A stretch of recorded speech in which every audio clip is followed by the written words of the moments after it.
This episode of Southeast Iowa Today is brought to you by Griner Auto Body of Washington, Iowa, using state-of-the-art techniques and decades of experience to get your car back on the road after an accident. Car Doctor of Washington, Iowa.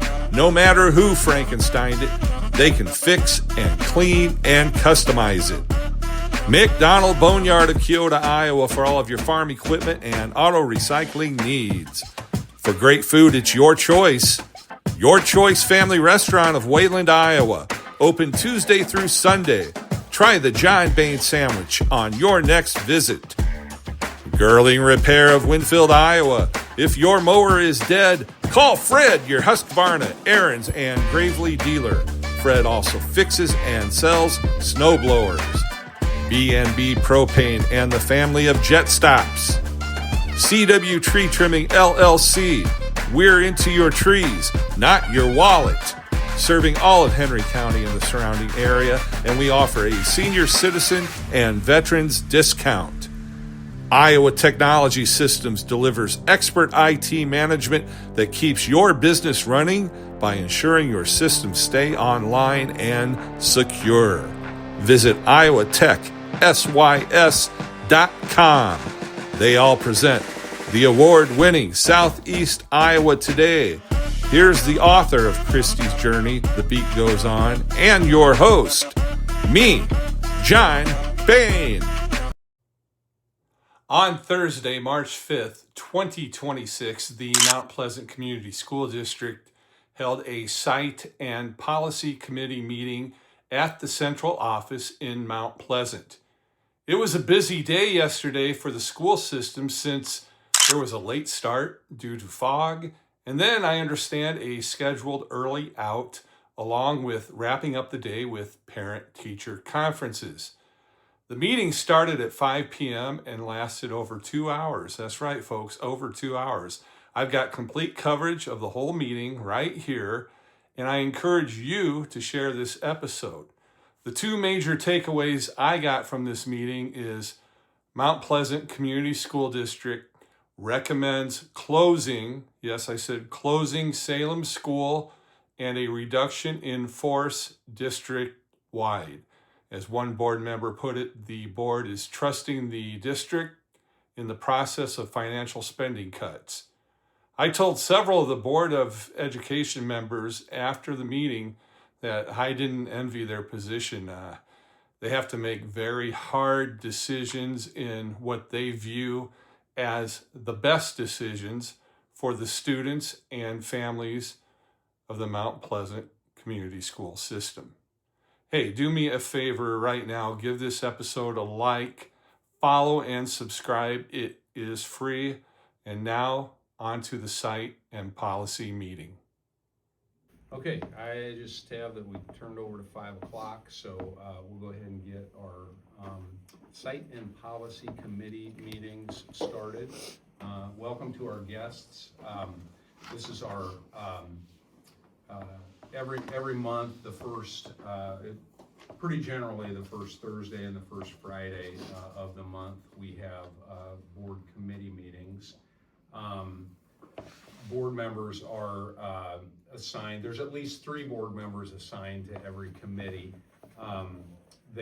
They're all welcome to attend. This is an open meeting. We don't take any action at this meeting. We discuss the things that you see on the agenda as we discuss things that are going to be on the upcoming board meeting. So hopefully those meetings run a bit more efficiently after we have some discussions. So these meetings are a bit more informal. If you have questions or clarification, anybody, board members or anybody, that's one of the reasons why we have this is to get clarification on things. Again, so hopefully Mondays, the meetings on Mondays go a bit more efficiently. So yeah, with that, I'm going to go ahead and start. We'll start with our site committee meeting, or our site committee agenda. The first thing on the list there, and you guys have your packets, fiscal year 27 buildings and grounds proposed project list. So Chad and I, in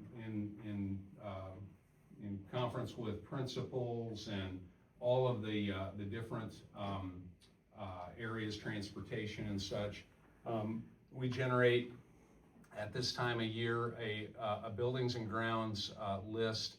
It really is our penny sales tax, our capital projects list of upgrades, repairs, purchases out of the capital projects fund, which is the penny sales tax fund. So Mount Pleasant Community School District receives about, it just depends on tax receipts, but between $2.3 and $2.4 million each year in penny sales tax funding.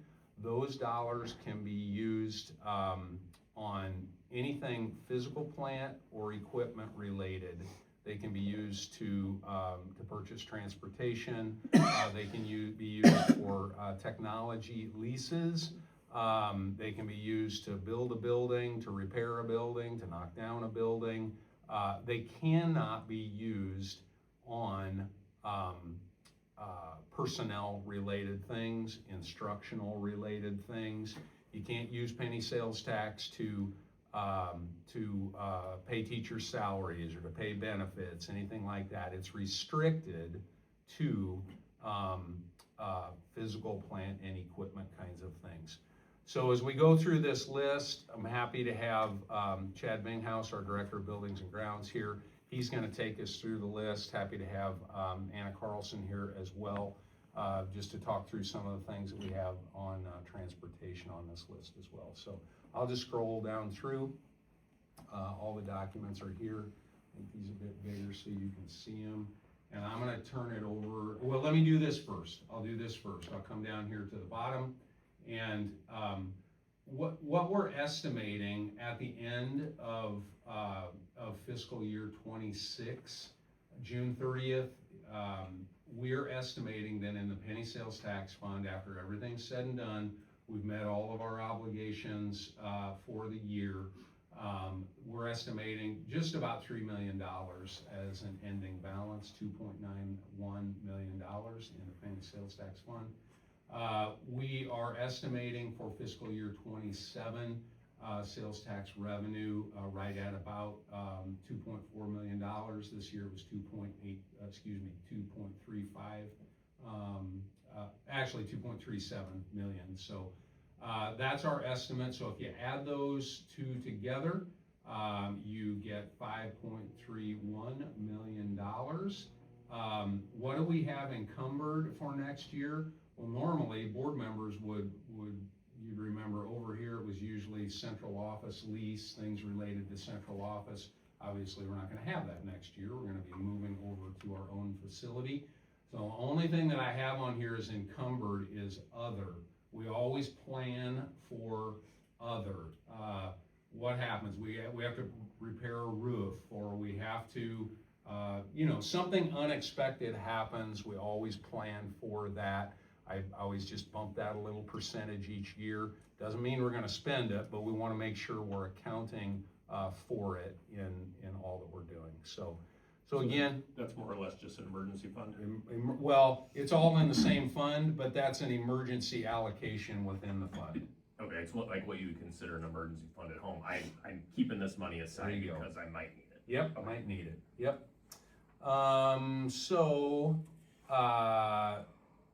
The 5.31 is what we estimated that is what we estimate that we'll have to work with next year. If you take that 350,000 out of there that we were just talking about, you're left with just about $5 million. If you said, hey, we're going to spend it all, we're going to spend $4.9 million, you could do that. I wouldn't recommend it, but those are usable dollars, available dollars right there. So I'm going to go through this. We have most, Chad's done a great job of getting most of these things with estimates. Chad, I'm going to just let you go down through it. If people have questions, they can ask questions. So starting off At the high school, normal projects, concrete repair, we always allocate that 100,000 for that. Carpet and paint in classrooms, 25,000.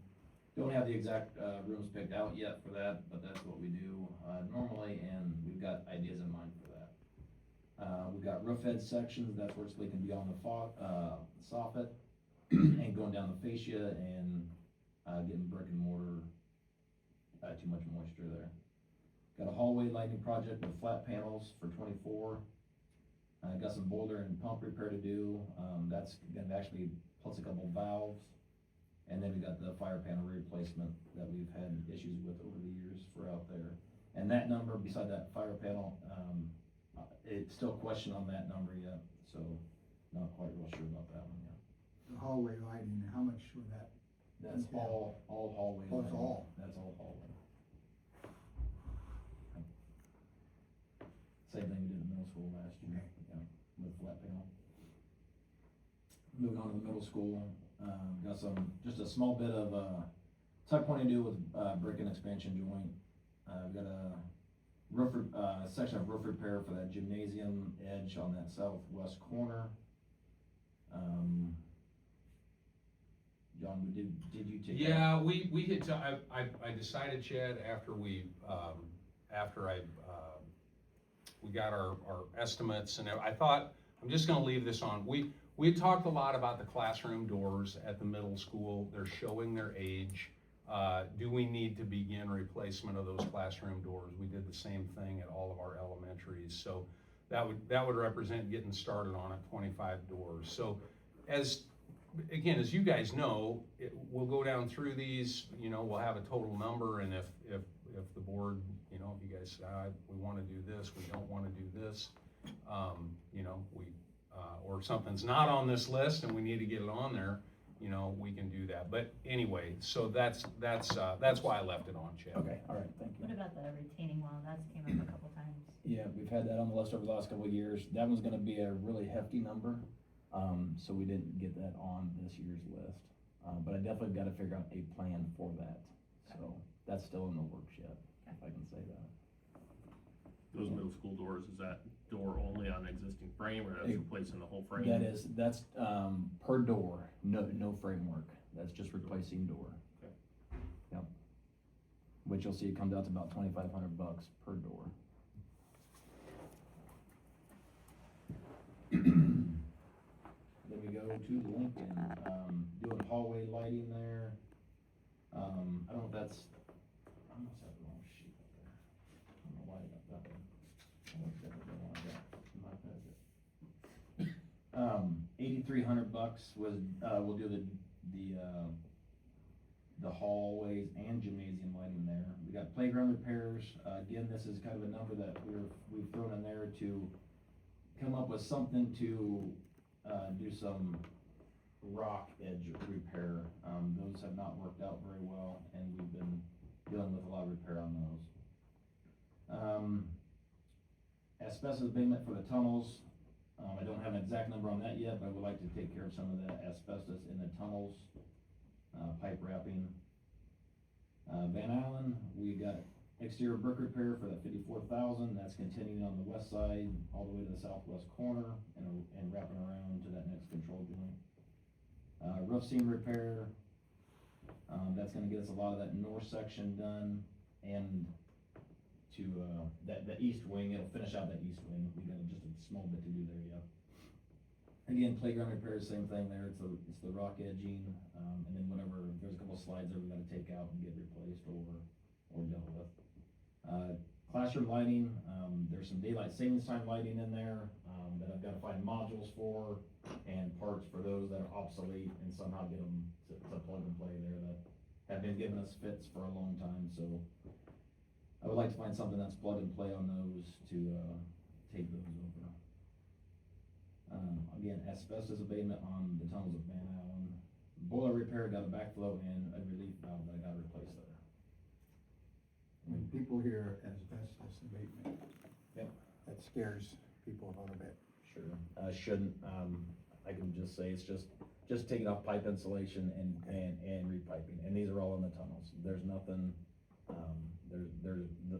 everything will be shut down, so no fibers will be anywhere in the school. Yeah. And it's all in tunnel work on all these. And any asbestos work has to be done by licensed professionals, so Right. I like asbestos. Does a good job, just don't disturb it, that's fine. Yeah. With the exterior brick, Sure. that's been an ongoing thing over a couple of years. How many more years does that progress out? Let's see, we can, I don't have it planned out yet. To finish off the north wing, that'll be a 3-year deal to do that one. And then it just depends on how far we wanna go around the front. So it's probably a 4-year deal at least. 4 more? Yep. Okay. Yep.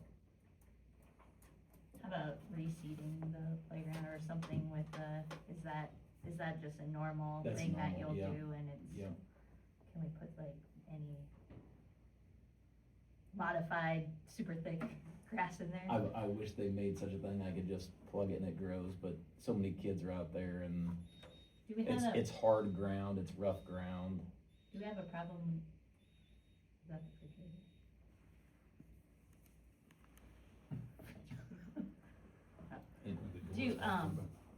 When you do reseed it, I know a lot of like softball teams and rec soccer teams and stuff all use it. When we do we need to make it out of service or something like that, so it has a better chance of taking? Is there something else we need to do when you do that? If I could water it in summertime, we could water it, that would help a lot. But other than that, besides putting an actual turf on it, there's not much to do on it. This time of year looks really rough. Yeah, yes, this time of year is always rough.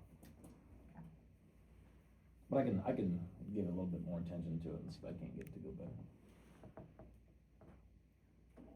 Alright, moving on to Harlan. Again, same thing, playground repairs on the edge in there, and I've got a small slide repair to do there on the, there's a gap in one of them. Classroom lighting, same thing as Van Allen, it's the computerized daytime saving lighting that's causing us fits, and asbestos in the tunnels on that one. Anything at Harlan? Salem, they would like to see some fencing out front to keep balls and such out of the teachers' parking out front. So we're gonna put up a fence that goes up towards that sidewalk that wraps around. I would do wanna put in some sewer cleanouts there. And then playground repairs, we've got a bearing replace on the merry-go-round, and then, same thing, rock edging. So about a month ago, somebody sent that email, did those items get addressed down there? I think there was a gutter one on there, right? Yeah, That one's been done, remind me of the others. One was an a outlet or merry-go-round that something. you're Yeah. talking about. And then maybe an outlet, I think. An is what it outlet, was. third grade classroom, Yeah, those are all done. fenced in area out by media center, had damage from a tree falling on it. So we'll be yanking out that fence. Okay. And then they just inquired for updated playground equipment. The claim is that it's been years since it's been updated, could use improvements, so. A lot of them that could use improvements. Yeah. Good. Yeah. Alright. Is that something? Do we have a good contact for playground equipment? that we Yeah, I've could- got several contacts for playground equipment. Could we estimate, and see what a multi-year replace a little here and Yep. there would look like? Sure can. Pen on me again.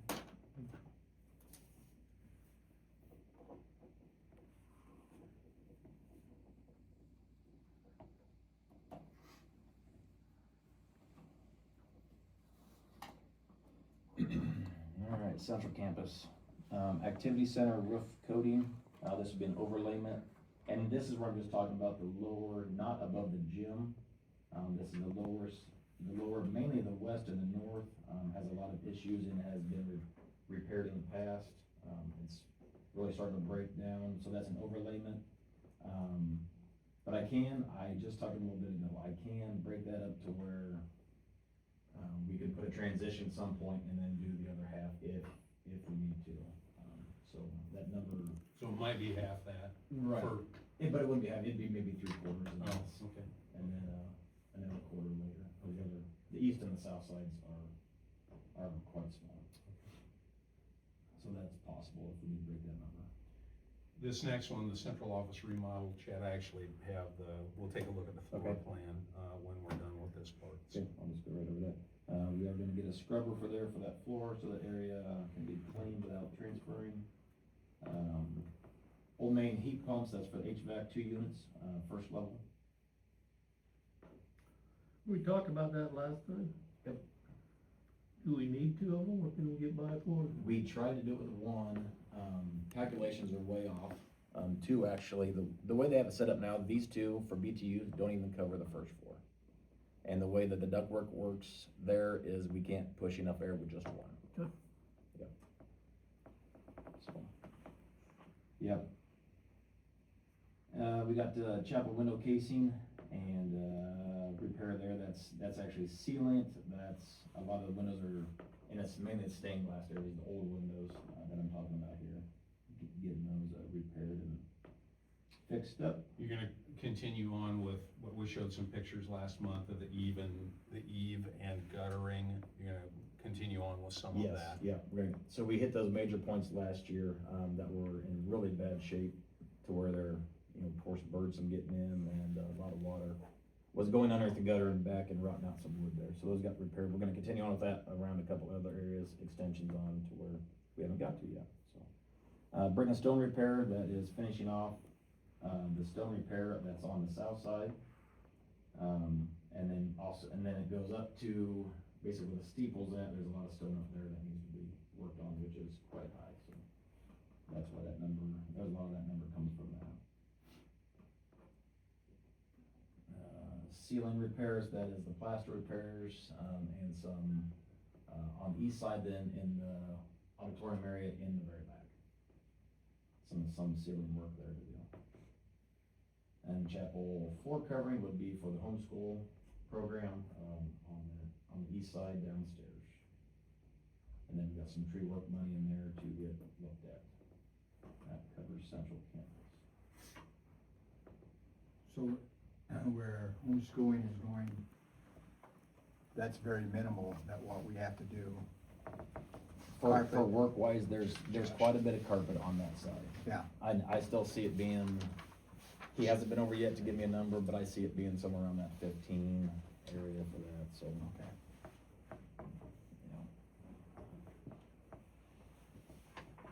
Yeah. Yep, that's good. District side of it, we got the turf tank lease, which is our painter. Field chemicals and seed, we're always around that 4,000 every year by the time we get done with that.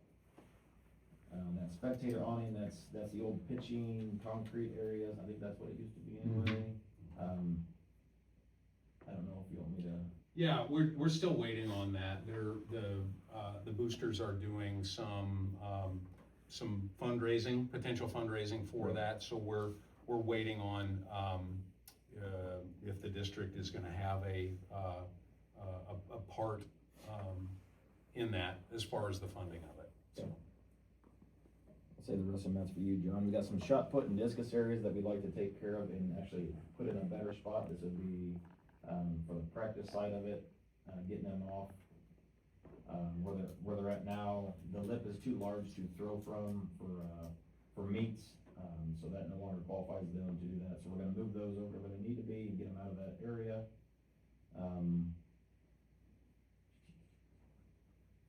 The equipment and shed area, this is our back shed, I don't know what color that is. Yeah, on the north. Yeah, clear to the yeah, north. Yellowish.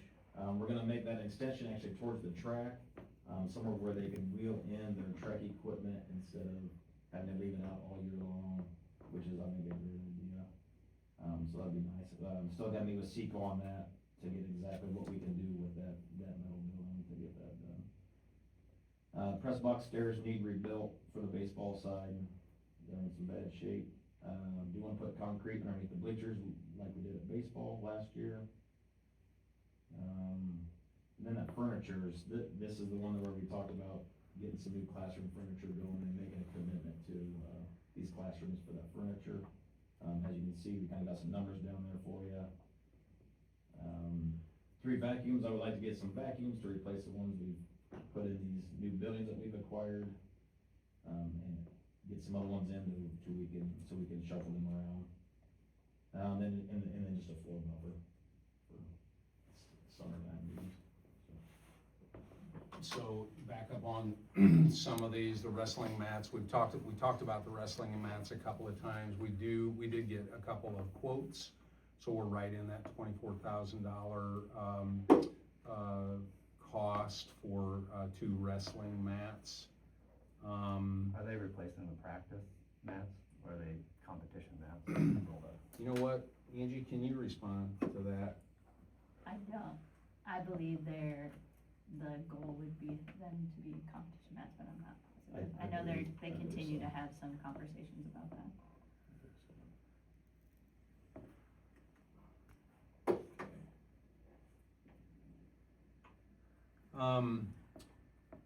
The classroom furniture, we had figured if we do 18 rooms a year, it would be a 3-year project to get all of our classrooms with new furniture.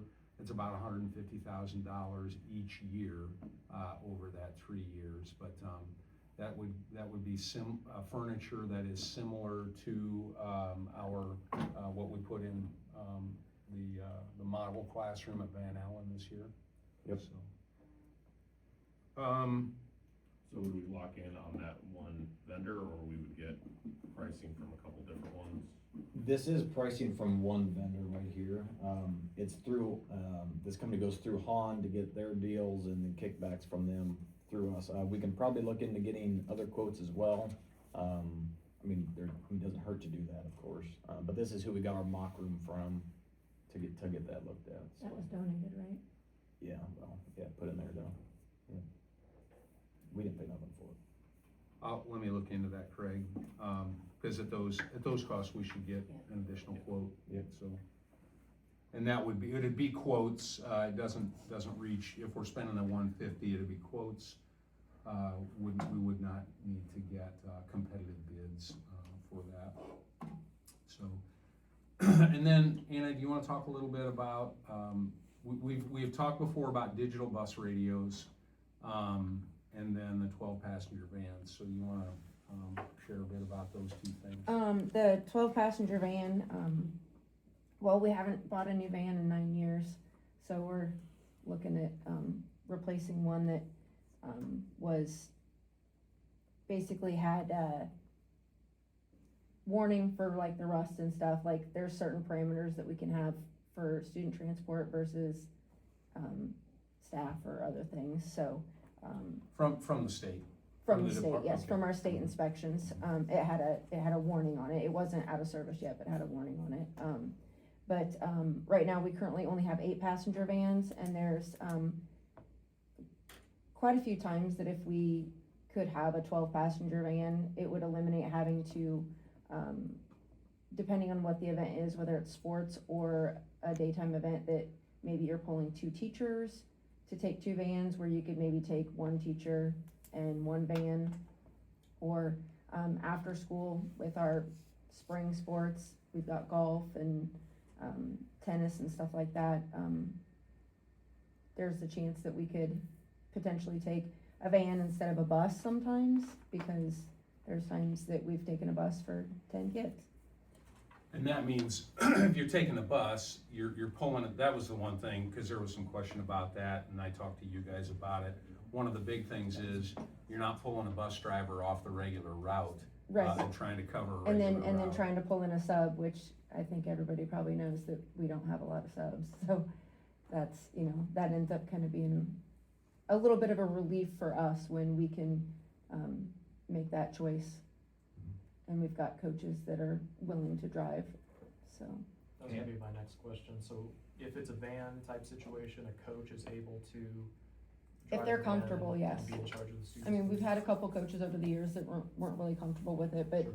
I would say 99% of the time, the coaches are good with it. But like our golf, a lot of times we have to take 2 vans, and then luckily, we've had a parent that has been nice enough to drive a second van, but we've actually had it a few times where we've taken a bus because we don't have a secondary coach or another parent that's comfortable with doing that, so. Is that price for a new van, $37,000? No, it's, I have a contact, who, he's been at the last, he was at the School Board Association, vendor fair. He was at the School Administrators of Iowa vendor fair. This is what he does, is late model, 8, 10, and 12 passenger vans.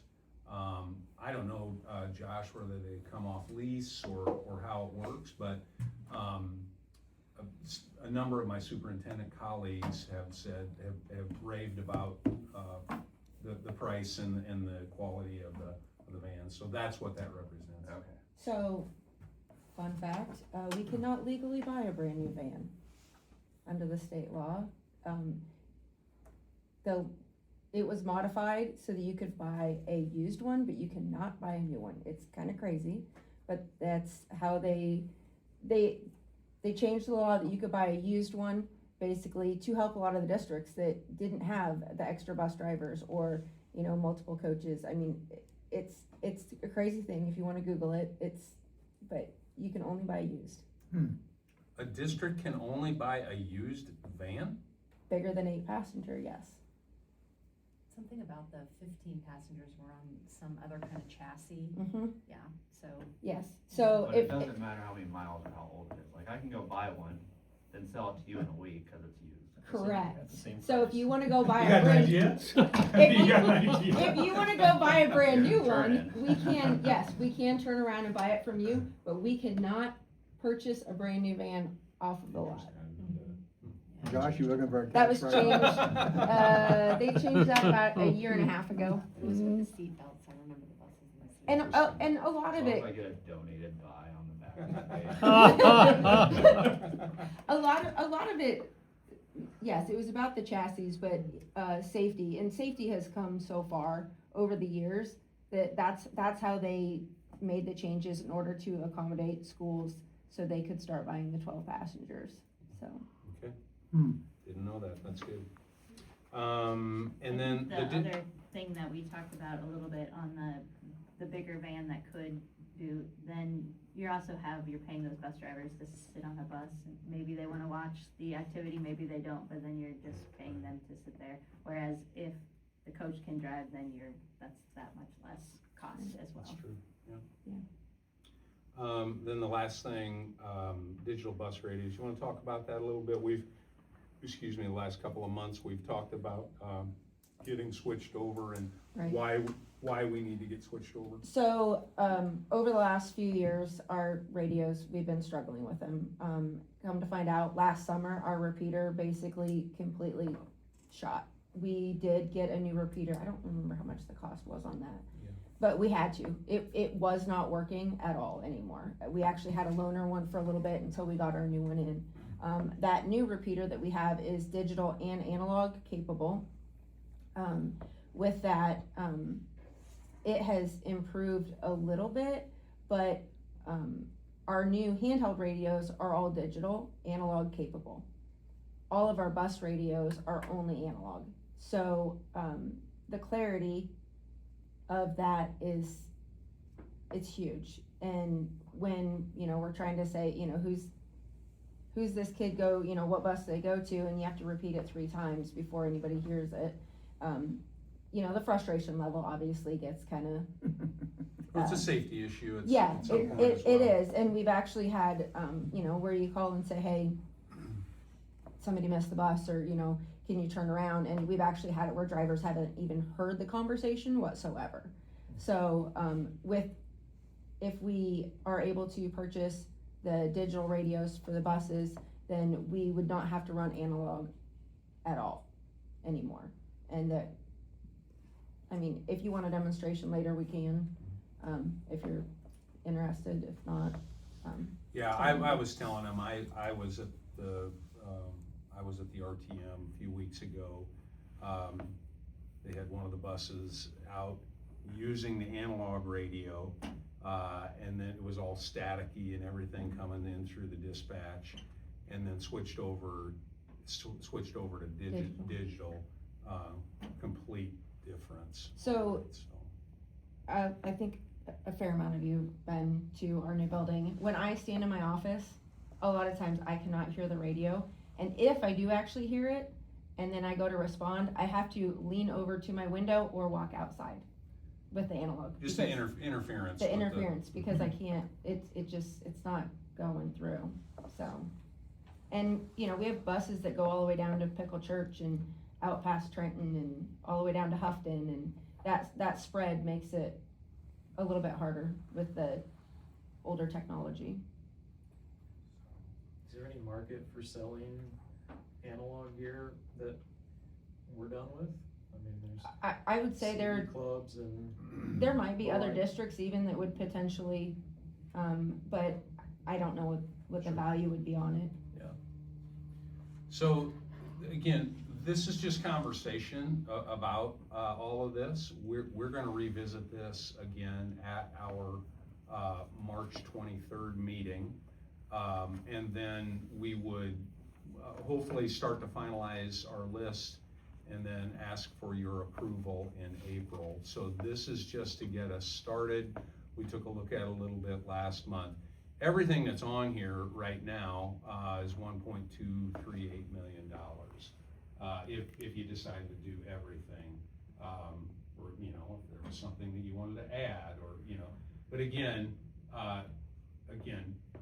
ending balance plus revenue in fiscal 27 is about $5.3 million.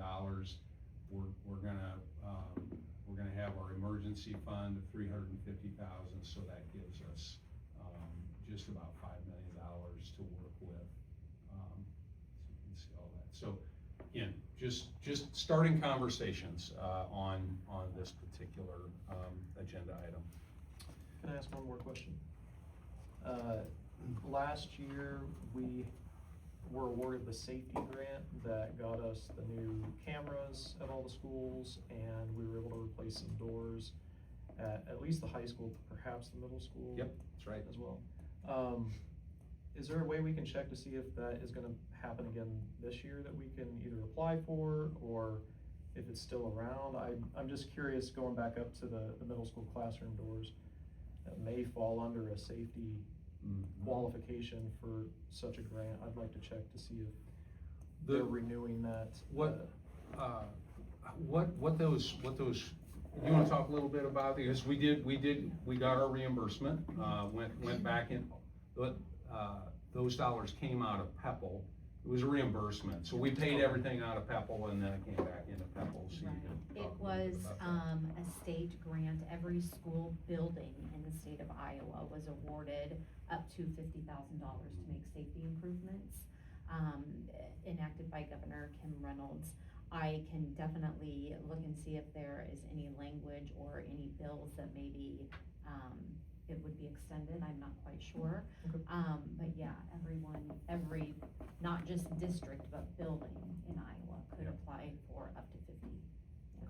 That's what we did. We got $50,000 per building and cameras, and then like you said, doors, a few exterior doors at the middle school, out to the patio area, and then interior gymnasium doors at the high school. So. Hey Chad, Yes, sir. on the concrete for the softball bleachers, would that be thrown into all the concrete work for the bid process? No, I keep them separated out.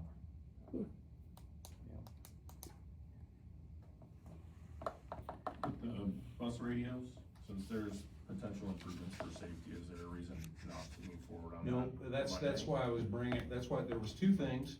One was bus radios, that's why I brought it up, a month ago.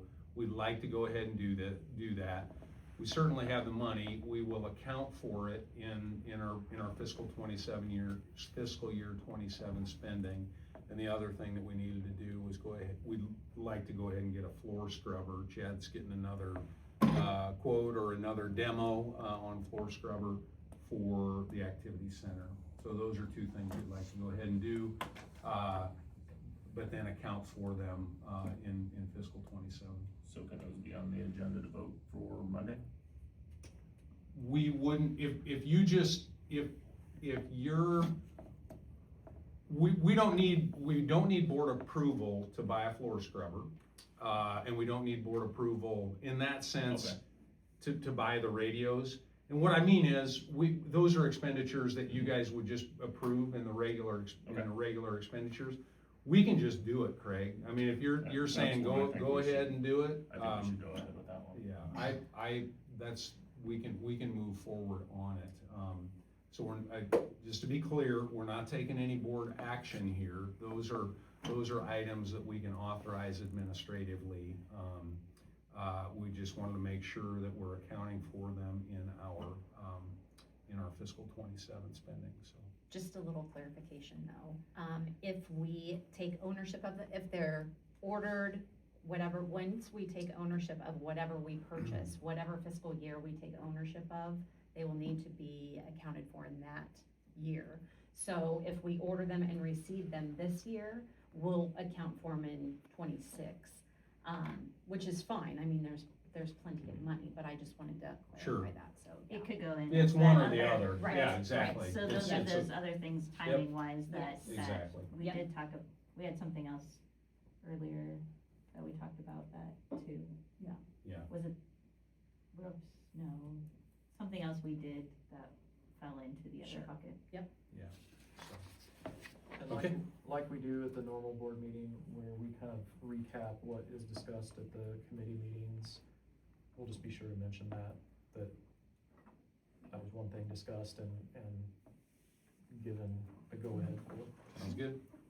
Sounds good. I have one quick thing before, on this furniture for classrooms, this vendor that we have been working with, she did let me know that there is grant money available for classrooms, and they helped get that, so I don't know what all that entails, or how much, but there is money there available. See what's there. Yeah. With that furniture, Chad, it's estimated to be about 150 each year. Does that cost go up? I assume they have. Now she did let me know this cost, it could vary a little bit, but as she said, it wouldn't vary very much at all. And then there's nothing. This is the line of product that just came out, last year, and it stays for 5-10 years, so. Yeah. There's nothing to sign up for that goes over Right. 3 years though. Right. I mean, I can get that in We're writing. doing another new Yeah. order every Right. year. Okay. All right, well, more to come. Thanks for the conversation, and we will have more conversation. Again, no decision, no actions on this, so. Okay, Chad, while you're still here, I just wanted to quickly go over the floor plan for, second floor of the activity center. This is where central office is gonna be going. I know it's kind of crude. This is the drawing for, the new floor plan. I just X'd out where the walls are going up, so you could see that, 1, 2, 3, 4. They're gonna build 4 walls, and right now we don't have a, drain and sink, kitchenette, right there in that open office area. So right now, this whole area, if you've ever been up there, right now, this whole area is open. And this is where Wisdom Quest meets here, and they also meet some over here. So that's current. Let me go down to what we've got proposed here. So this area right here would be the main office area. You would enter through the glass doors here. This is where our reception area will be. If you go to the west, down this little hallway, again, for those who've been up there, there are 4 small offices on this north side, and there are 4 small offices on this side, right directly across from each other. We're not going to change anything there. We anticipate that HR assistant, payroll, and social worker will go in these offices. They're not very big, but they're nice and bright. They have natural lighting. They have full windows on the north side. So they will go on this side. The areas over here would be storage areas, because you're not going to be able to get a lot of things in those. But we're not going to do any changes there. Main office area here. You come in through this doorway here. We're building this wall to make that a hallway. And so you would enter here. This would be the Director of Finance office here. So we're building this wall. We're building this wall here.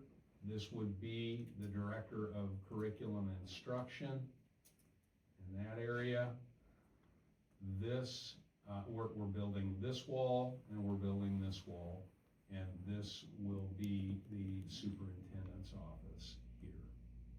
So then this area it will stay open. I would anticipate, you can set it up how you want to, but I would anticipate the large conference table in that area, and then this will become the conference room. Like we're in right here, right now. We would have professional development, training, committee meetings. That's what this area would be right here. We are putting the kitchenette up here for just sink and counter for making coffee, whatever needs to be done upstairs. If this, with the other thing that we're doing, this is on the first floor. There is a small room. I guess it was the nurse's room. Is that right, Mike? It was the nurse was in there. So we're gonna put a kitchenette in this area right here. That way, if central office personnel, if it's lunchtime, whatever it might be, and there might be a training going on in here, then they can go downstairs. There's a small break room right there that they can use. There's water there, and it's carpeted, all so we have going back to the list that we have $100,000 on that. I don't anticipate that it's going to cost $100,000 to put up 4 walls on the kitchenettes, but we just, we're trying to make sure we're accounting for everything. So, Chad, do you have any comments on any of that? Nope.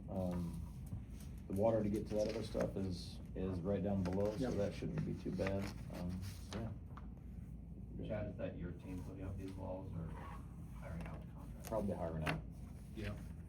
What the plan is, Josh, Thomas McInerney, he drew this up. They're getting it, they're making it, I'll say bid ready, but it's actually quote ready because it won't rise to that level of sealed bids, and then we'll get some quotes on it, and it's, he thought he would have the drawings quote ready by the end of March.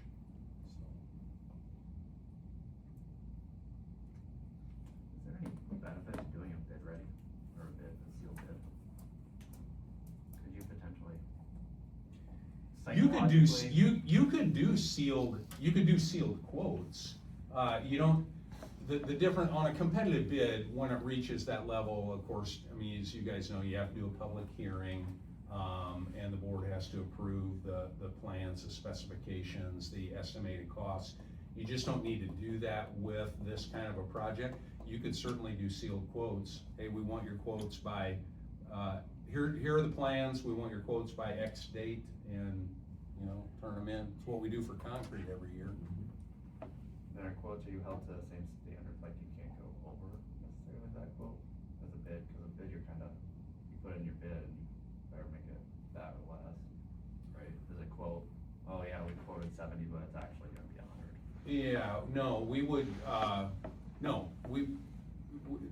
whatever the quote is, that's what we would hold the vendor to.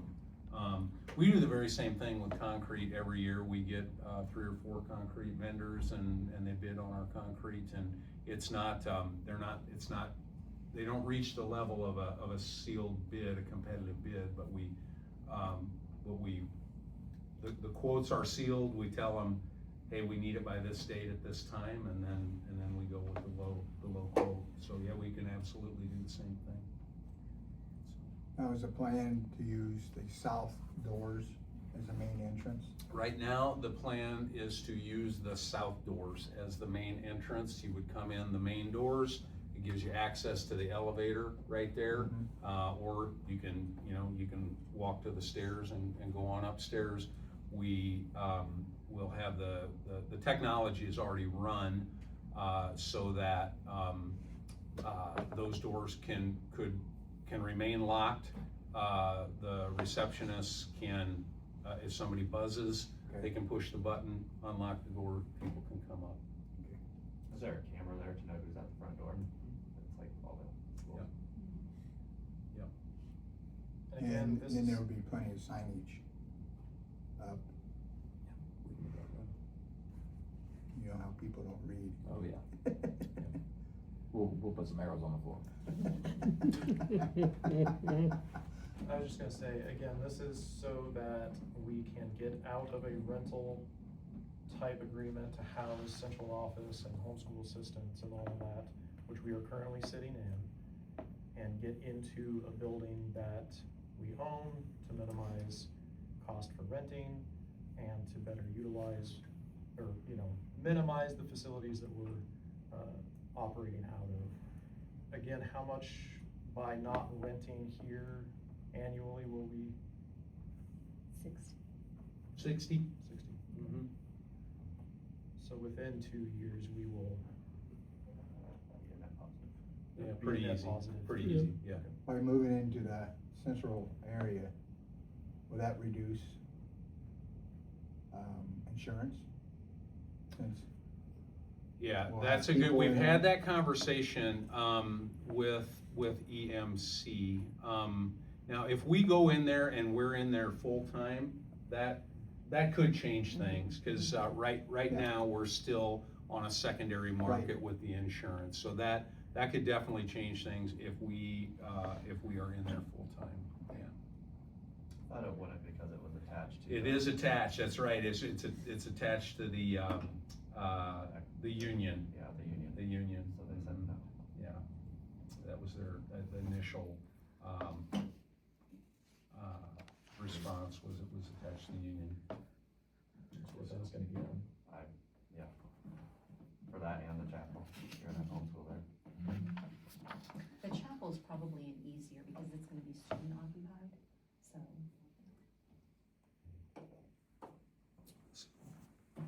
Okay. All right, anything else for Chad or Anna while they're here? For Chad, what's the update on CEO building? It's smaller. it's down. It's down. Liz, well, we're still looking for Liz's time capsule that they say that is in there. They haven't found that yet. It's going good. They're separating metal. They're separating anything that needs to be taken out before they bring in the crusher. Good. Yeah. So. Yeah, I talked to Eric, the guy who's running the project just a week ago, and he thought this next week they'd bring the crusher in and start grinding things up. Good. So, Did they not know where the capsule was? Not exactly. So yeah, Liz had a picture. Can't tell exactly where they got it at, but it looks like a large box, but just can't seem to find it. So yeah. Was that a cornerstone or something? Well, they got the coin out. Yeah, they got that out, but it's an actual box they put in the wall. So Curious to it see looked like what's in a 4 or 5 foot long box. yeah. Yeah. So, keep hunting. Yeah. Okay, very good. Thank you. Thanks. Thank you guys. Thanks, guys. Okay, we need to take a quick obscene profit center break, and we will be right back with the rest, the entirety of the meeting. Pfeiffer Sawmill, your local home for kiln-dried lumber and affordable trailer decking to your specifications, all in Rome, Iowa, serving Mount Pleasant and all surrounding areas. Do you like to throw a hatchet? They've got your board. Call Ben today at 319-931-4544. Sanity. It comes in handy when you need it, and Sanity Coffee House will serve it up through coffee and pastry like God intended. If the beans were any fresher, you'd smack them. Sanity is home of the Mad Cow and Caramel Knowledge. Low on energy? Try their Lotus drinks. Special frappes and iced coffees await. Hungry? Go for a whole hog or a porcalypse. And a mac and cheese wrap will satisfy. Always high-speed Wi-Fi, so pull in and get your Sanity at 104 South Iris Street, Mount Pleasant, Iowa. Okay, item 3 on the site committee, the February 18th School Improvement Advisory Committee meeting notes. I just wanted to briefly go over this with you. Thanks for those of you who could make it and were at the meeting. I do intend to go over this. Well, I intend to go over the floor plan on Monday, just in the superintendent's report. So we're communicating all of that. I will quickly go over this on Monday as well, is my plan. So we're communicating all of that. The SIAC committee meeting notes. We put these into themes after the meeting. And this is specifically the notes and the themes for buildings, grounds, and operations. The questions that we asked were, what is going well? What's really going well with buildings, grounds, operations, transportation? What's going well? And then what are our points of pain? So that's we went table to table. People responded, they had table conversation and then responded. It was parents, students, teachers, administrators, board members. So good committee, 40 people or so. So you can see here the synthesized items: facilities, leadership, operations are highly valued. The overall sentiment that people run in facilities and transportation are a major district strength.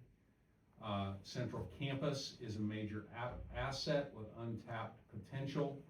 You can see a few of the notes there. The theme, Central Campus is a valued community and student asset, and stakeholders want expanded and strategic use of it. Transportation systems are strong, but access and logistics need refinement. Strengths and then points of pain here. And then the theme, transportation is a strength operationally, but equity and logistics, especially pickup drop-off, needs some improvement. And those are things that we've talked about some strategic pickup drop-off spots, especially in town. Elementary space and long-term direction for elementary are major concerns. You can see the bulleted notes there. And the theme, the district needs a clear, forward-looking facilities plan for elementary buildings. And I bring that up and share it because we hear it again and again and again. Is a common theme that we have had.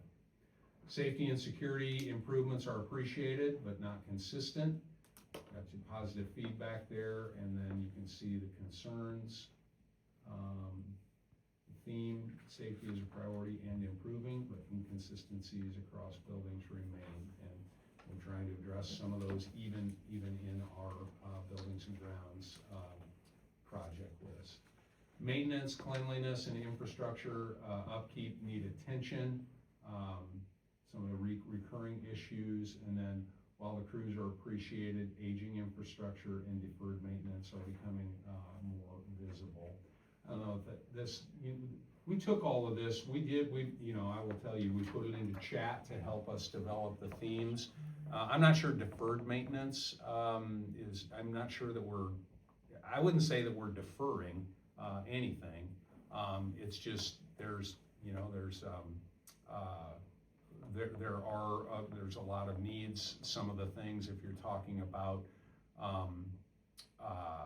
secure entry,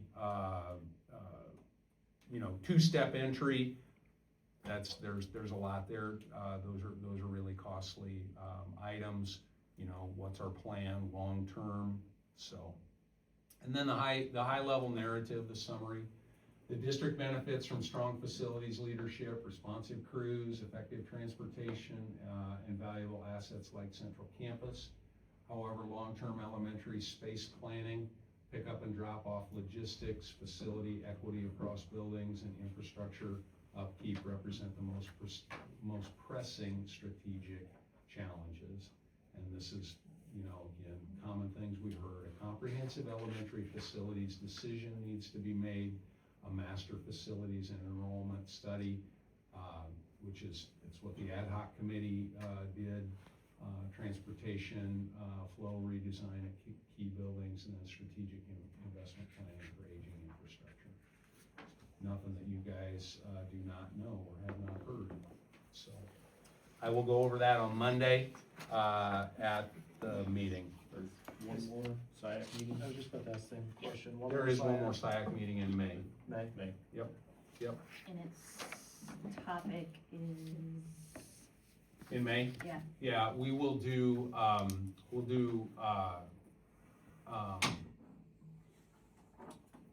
more social emotional stuff, behavioral things,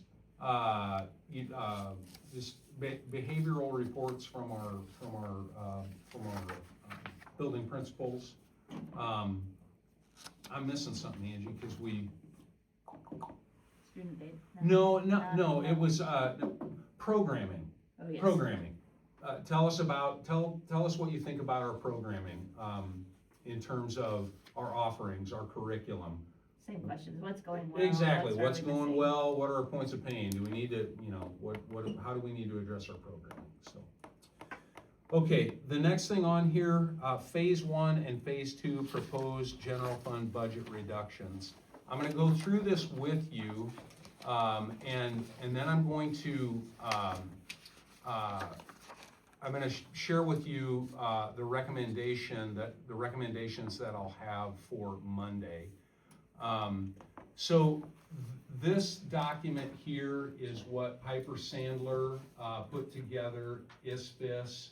I'm just reminding you that what their recommendation is a one-time reduction in the general fund of $1.3 million for next year, and then $500,000 as going forward as per enrollment, as per enrollment declines and projections. So, what I'm highlighting here is $1.3 million, $500,000 next year, so $1.8 million over a 2-year period is what the recommendation is. We had a similar recommendation, Jessica and I, similar numbers recommended for you, and ISFIS kind of just confirmed what we had been sharing.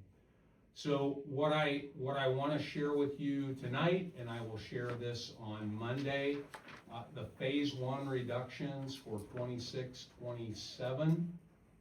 We've identified personnel reductions, certified and non-certified, totaling right around $700,000. Now, the way that this works, and why I'm not telling you tonight that, hey, it's this position, this position, this position. I can't do that. The personnel have they have protections. I would need to have, or will need to have, conversations with affected personnel. What I would be asking you on Monday is to authorize general fund reductions of approximately this number right here for phase 1, $936,000. So approximately $900,000 in general fund reductions That's what I'm going to recommend to you on Monday, that the board would authorize approximately $900,000 in general fund reductions. So that would include personnel reductions, both certified and non-certified. That would include, I can be a little more specific on these items, support programming that is in the instructional category. That would be an elimination of the VIBE program, or the VIBE agreement that we have with Burlington Community School District. That would be the elimination of summer school.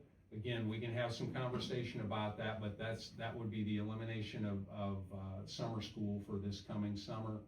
Reducing the Four Oaks contract that we have had for a number of years. You guys approved this a couple of weeks ago, not the reduction of you guys approved the AEA services contract, which we reduced by $9,200. So that one's essentially already done. Support programs other that aren't maybe as instructional, reduction in support personnel time. That would just be eliminating some support personnel that aren't regular personnel. We think there's opportunity there for about $7,000, and then reducing overtime and making sure that people are getting their work done in the allotted time. So, moving non-instructional software to PEPL. We do have some software that we are paying for out of the general fund that is non-instructional. So that allows us, we can move that to physical plant and equipment, and that's a little over $11,000. And then a reduction in the utilities of, as we have vacated buildings, as we're moving, central office move, the buildings that we've sold, PEO that we've demoed, those annually were about $46,000 for utilities. So again, on Monday, what I would be recommending to you, or what I will recommend to you, is that the board would authorize phase one budget cuts of about $900,000. So with the General fund, sorry. With the summer school, is that the summer school that's additional learning for students, or this is the ones that need to make up classwork or everything? What you're referring to, Craig, we had been doing a really robust summer school when we had the money to do it.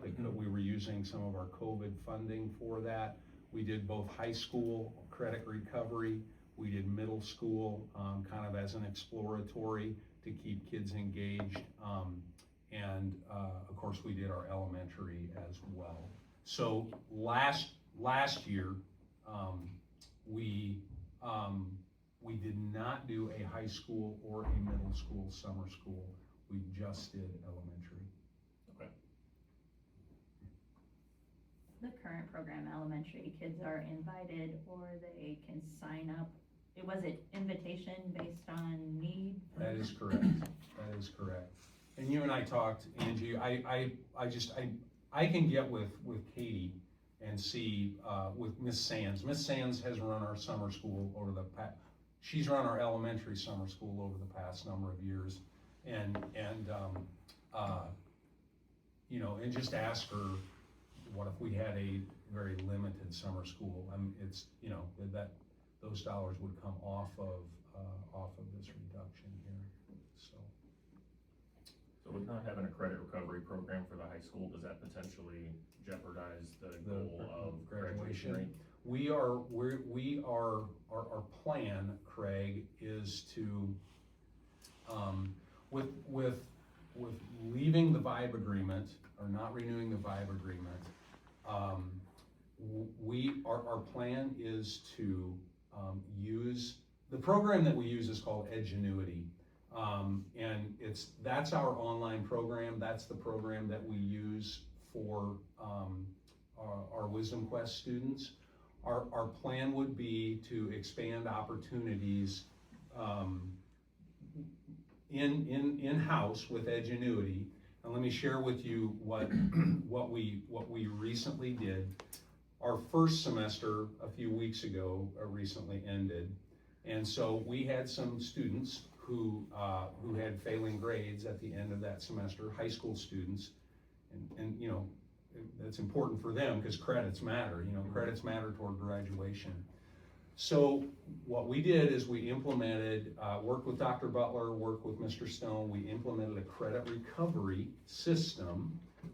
Even right after when second semester started, we worked with those teachers and those students to say, okay, teachers, this is the student, this is the part of your programming that they didn't get, they failed.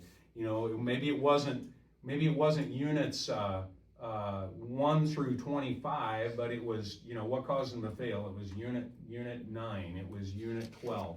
So we built a specific credit recovery covering that instruction, those units, and those kids went through that, and they completed that work. The teachers then gave them credit for that work, and then they got credit for their as a credit recovery program. I think that worked well, and we would plan to expand that. Okay. How many kids do we have in wisdom class?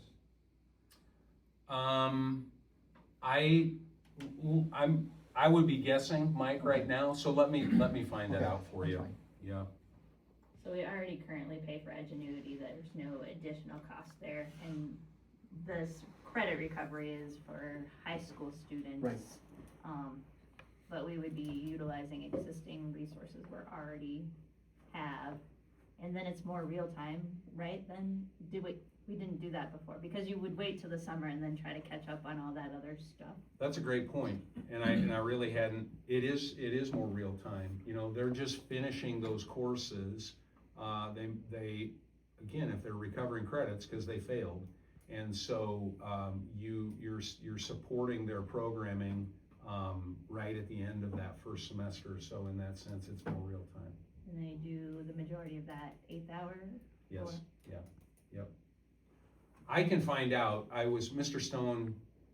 It has been very recently, probably as recent as last week, that he said, man, Mr. H, we had 12 students complete their credit recovery and get credit. So I'll find out for you. Okay. Yeah. Also, kind of change the subject a little bit, but do we receive any casino money? No. Now, where I followed an article that said that there should be 18 school districts that receive casino money from Riverside. We've never received casino money other than through Enhance Henry County. You know, you have to apply for the Right. grants through Enhance Henry County. That's the only money we've ever received. That's something we may want to look into. Yeah. Because I don't know how true it is, but supposedly 18 school districts should be receiving some money, percentage of money from Riverside. And the chief one is Washington. I don't know if you all saw the announcement they made today. A $10 million dome they're building for the community and the school district. And most of that is coming from Riverside.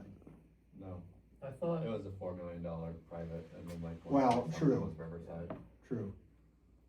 But they also got. They got money. Yeah.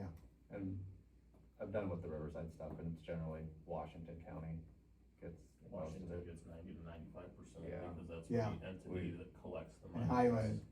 We can check with it, I think, great, but we're Henry County, I wouldn't count much of anything from it. We have over the years, you know, applied to Enhance Henry County and gotten some things. But, Then another question, the old bus barn, mhm. where does that fall into? I should add Chad Stay. The transportation and Chad, they'd like to talk to you about that. I should add him stay. I will have him. Okay. He wanted to talk to you about, what's the long term here, or what's the long term with that, how they're using. He just wanted to talk to the board about it. So, I will arrange for that.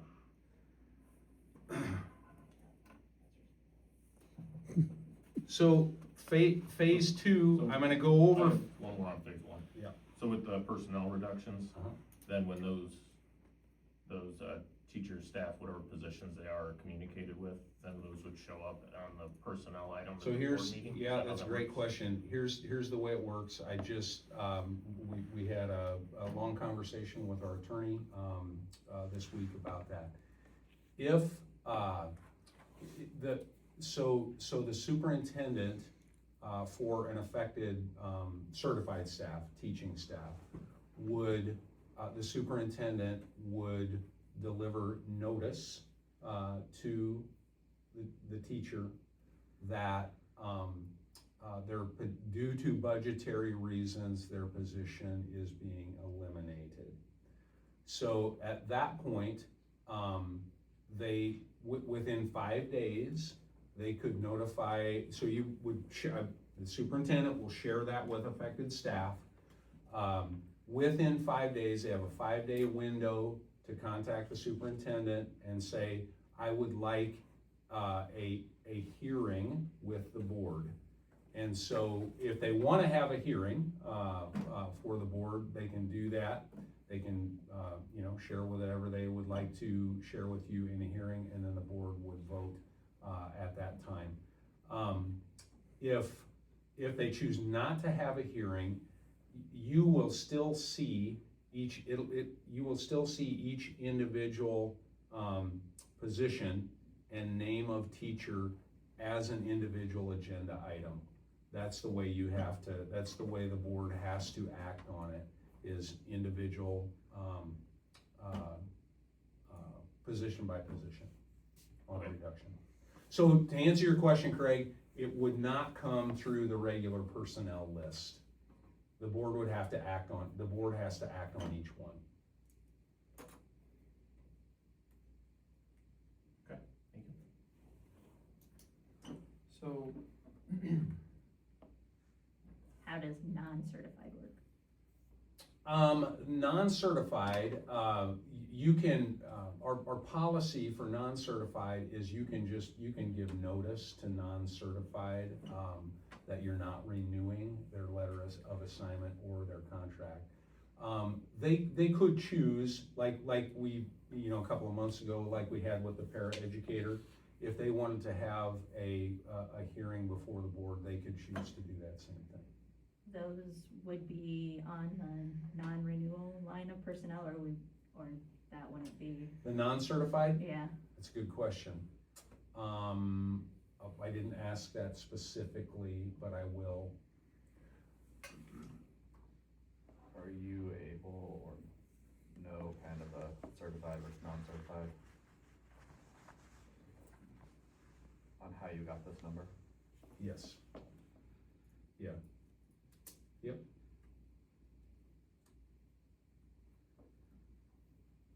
so this being general fund affected, it essentially ties into our budget discussions in creating the certified budget that we turn in coming up in April for fiscal year 27, correct? I'm gonna say not really.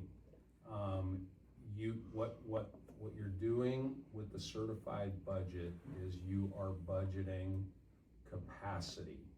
You are certifying budget capacity in the areas of support services, instruction, what are some of the others? Food service and capital projects. So you are certifying budget capacity and you're certifying the levy rate. What you're not doing is building a budget based on revenue. You're certifying maximum spending authority. And we would never want to spend the maximum spending authority because you'd be spending everything you have. You're certifying that maximum spending authority. What the conversations that we're having here with Piper and with IFSIS, this has to do with unspent budget authority and revenue, not in certifying the general fund budget. This is not the certified budget process is not a line item budget building process based on revenue. That's what this is, and that's what these reductions would represent, reductions based on revenue. Right. But in building a certified budget, we have work sessions and time that we discuss leading up to a certain date.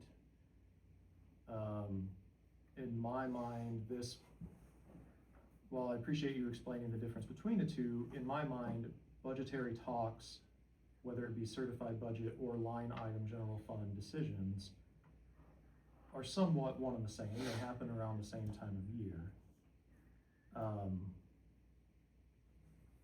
I guess for me, just hearing it on a Thursday and then voting on it on a Monday is too quick of a process. Yes, we have been talking about the number that we've been aiming for quite a few months now. I mean, this isn't something that is a shock to us. We've been studying the data.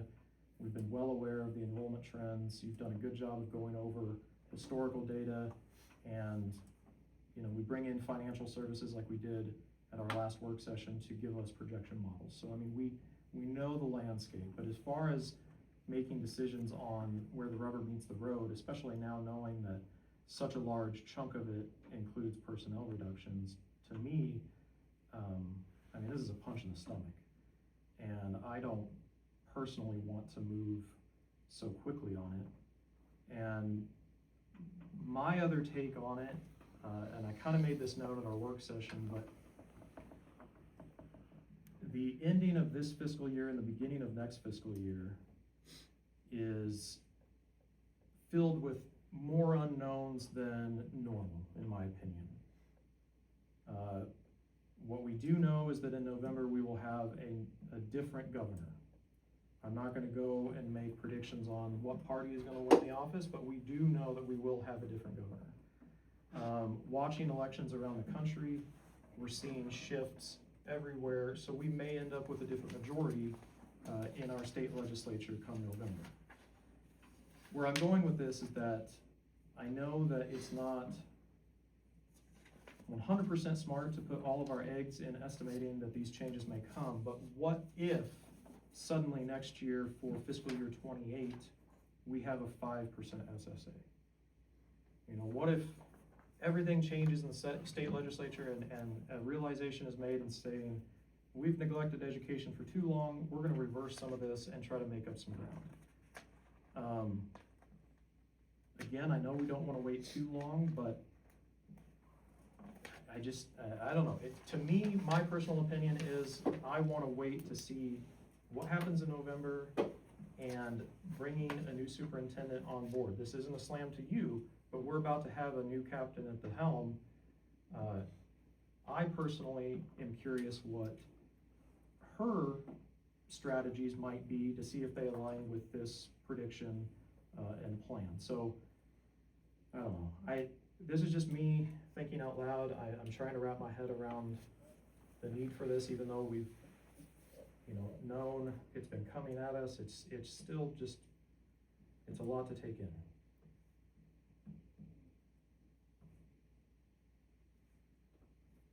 We can't not do budget reductions. We've been overspending our revenue the last 2 years. We know we have to get it in line, or there's more significant or bigger risk to everything. So we can't not do something. That's been our direction to the district. That's why we've looked at the models, because we know we have to reduce general fund spending, which 80% of comes from personnel. And we know we have enough unspent budget authority to make us 3 years before we're upside down.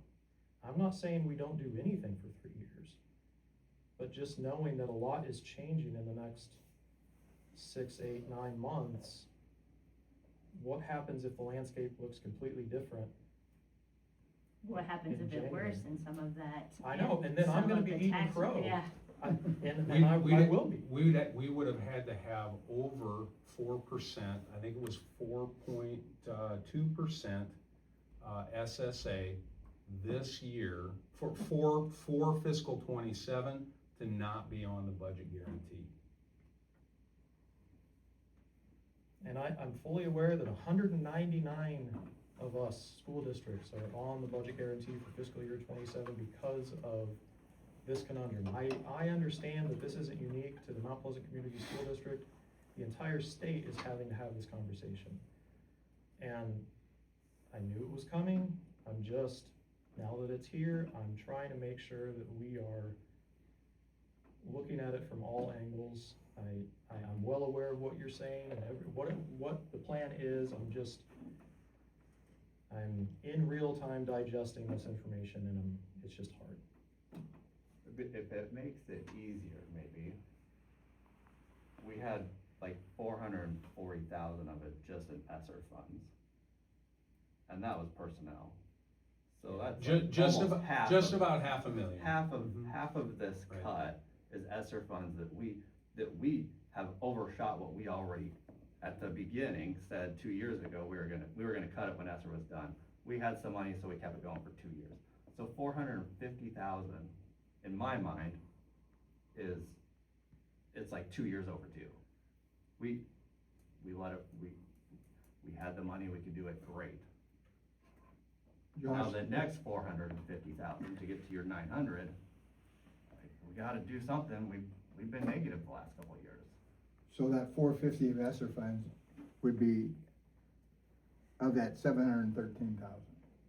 That was personnel. Yeah. We had about just short of $500,000 in personnel that we used ESSER funding, COVID funding, for supports for students, interventionists, guidance counselor, health services. We brought all of those on to serve our students, I mean, even the summer school here, we had money from ESSER that we were putting for that's summer why we school. had a really robust summer school. And we pared that down the last couple of years too, because the ESSER funds were down, but you just gotta keep cutting more still, to fall in line with budgets. So is it time to look at other opportunities like utilities? We talk about solar panels. You get that out of the general fund, the bill, it comes out of capital investment to invest, we talk to them up there in Des Moines, have them come in and see what they can do. Is it time to start looking at other avenues to save this fund? yes, because we have to continue with the ongoing. I understand. As the, But we also gotta look at the future. I mean, we're looking at 2 years now. We gotta do something to, keep improving somehow.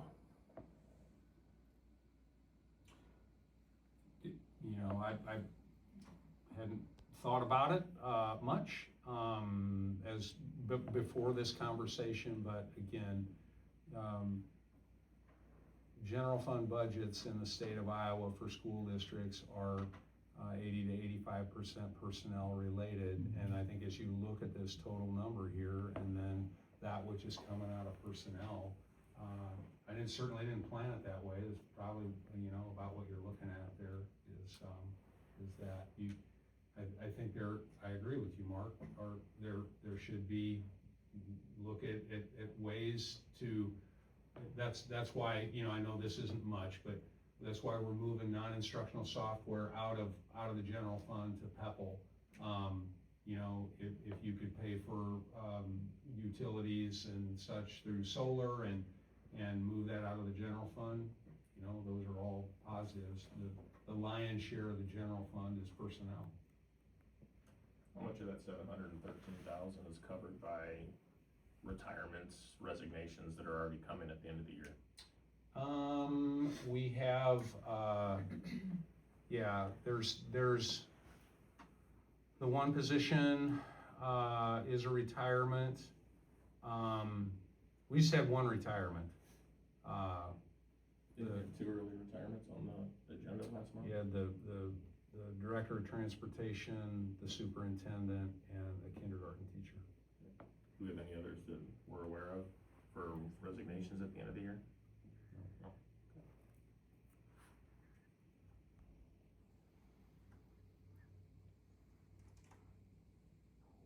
So.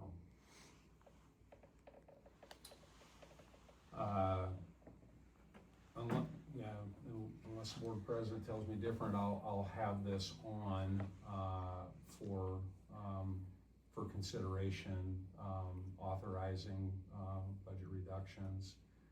The phase 2 part of the reductions would be for 27-28. This would represent, and I understand, we'll have a new captain at the helm, you'll have new, but this represents, what I'm trying to do here is get to the $1.8 million over 2 years that has been recommended. So you'd have system-wide reductions, personnel related, instructional support, those kinds of things. And you asked, have I identified what these could be? Yes, I have. And then the closure of Salem Elementary, school-wide reductions would save you about $525,000 on that, for a total of $813. So That 523 for Salem, is that in personnel or is that just the operating expenses of the building? that's personnel. That would be some personnel and other operating expenses.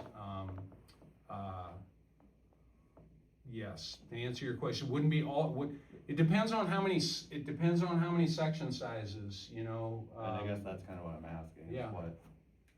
what section sizes, what are, with That- closing that Salem, would- what would be the section sizes? that would represent 6 sections, K to 5. So can we house it? If we're overcrowded now, how are you gonna move them? And what's the cost of losing the open enrollment kids down there, plus more? Yeah. So then your budget's gonna be, I think it's a bigger Does this cost. number take into account any drop of enrollment from? It does. I went very conservative on the number. Yeah, I mean, I didn't put, I just went conservative on the number. Can you house it?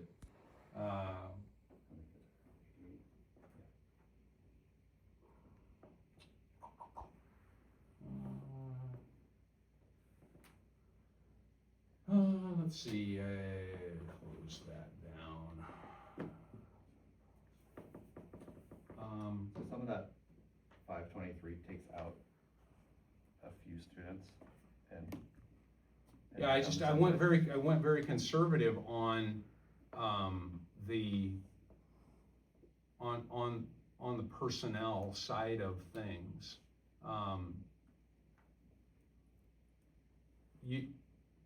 I can't say, there's no way to predict. I mean, you're only predicting or saying, okay, it's gonna be section sizes, so we need this many teachers. So I can't predict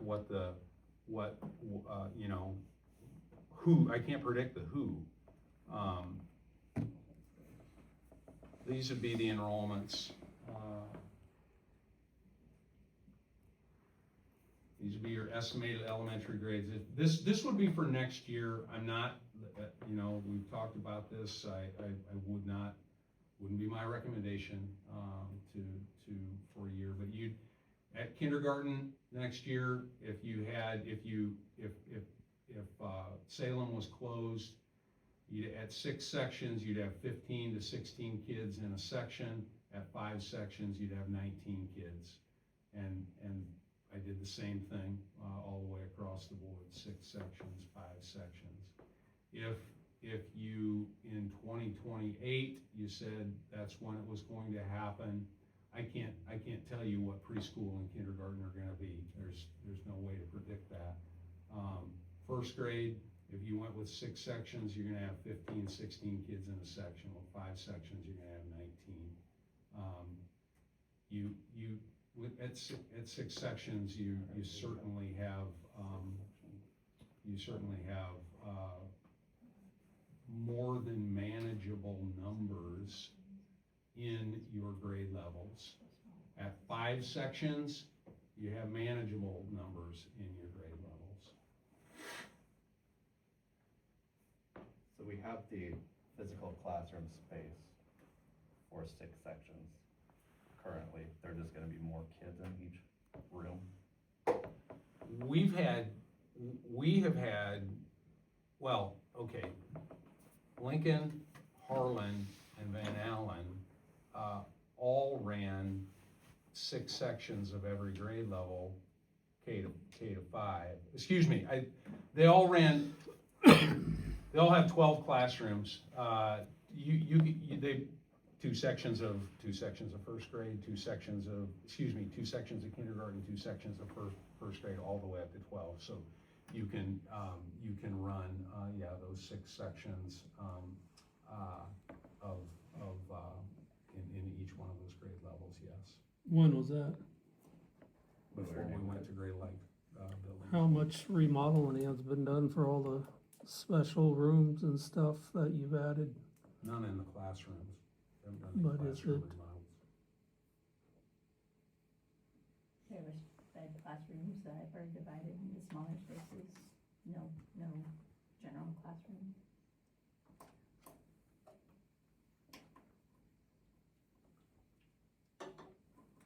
I guess I knew that this was going to take place, but seeing the staff amount and seeing the different areas, and I think we're all gonna hear from the general public, turnaround time in making this a decision is short.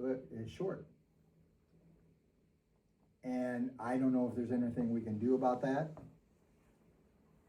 but I think this is going to be out tonight already.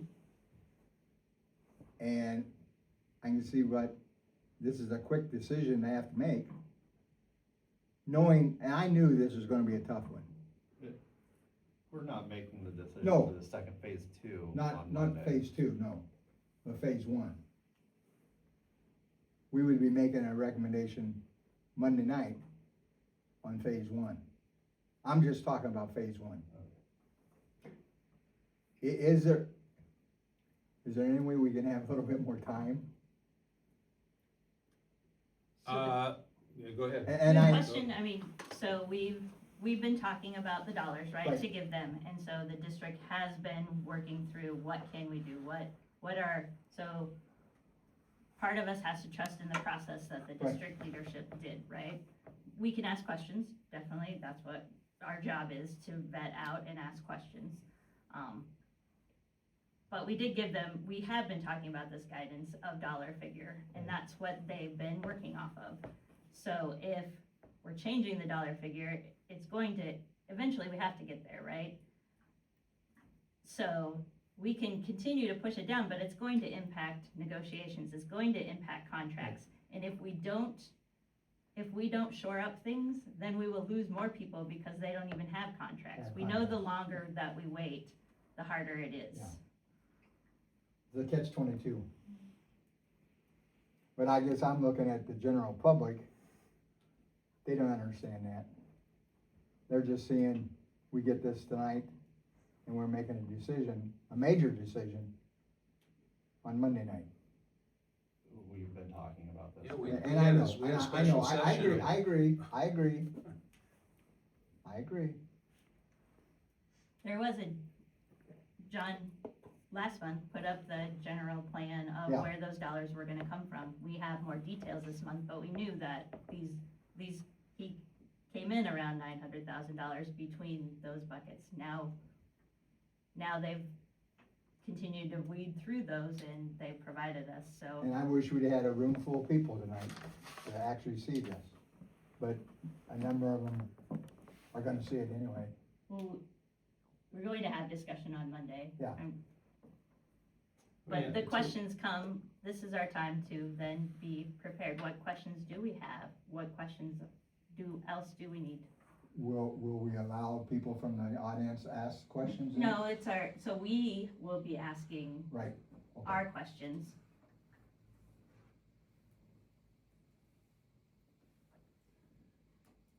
In terms of communicating, we have been live streaming Yes. all of our board meetings. We live streamed this board meeting where Piper Sandler and IFSIS said you need to do 1.3 and then 500,000 each year after that.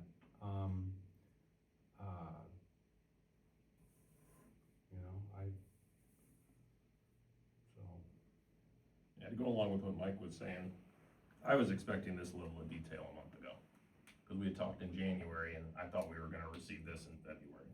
So, from the short time period, I have to agree with Mike. From today to Monday is not much time to digest and come up with the questions we wanna ask.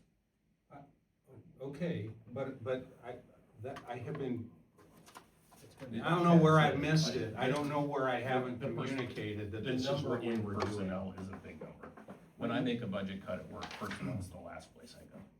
Even if it is the biggest percentage, it's the biggest percentage for me too. Okay. But I go to the other places first to try to preserve those personnel. You won't get it. You won't get it anywhere else.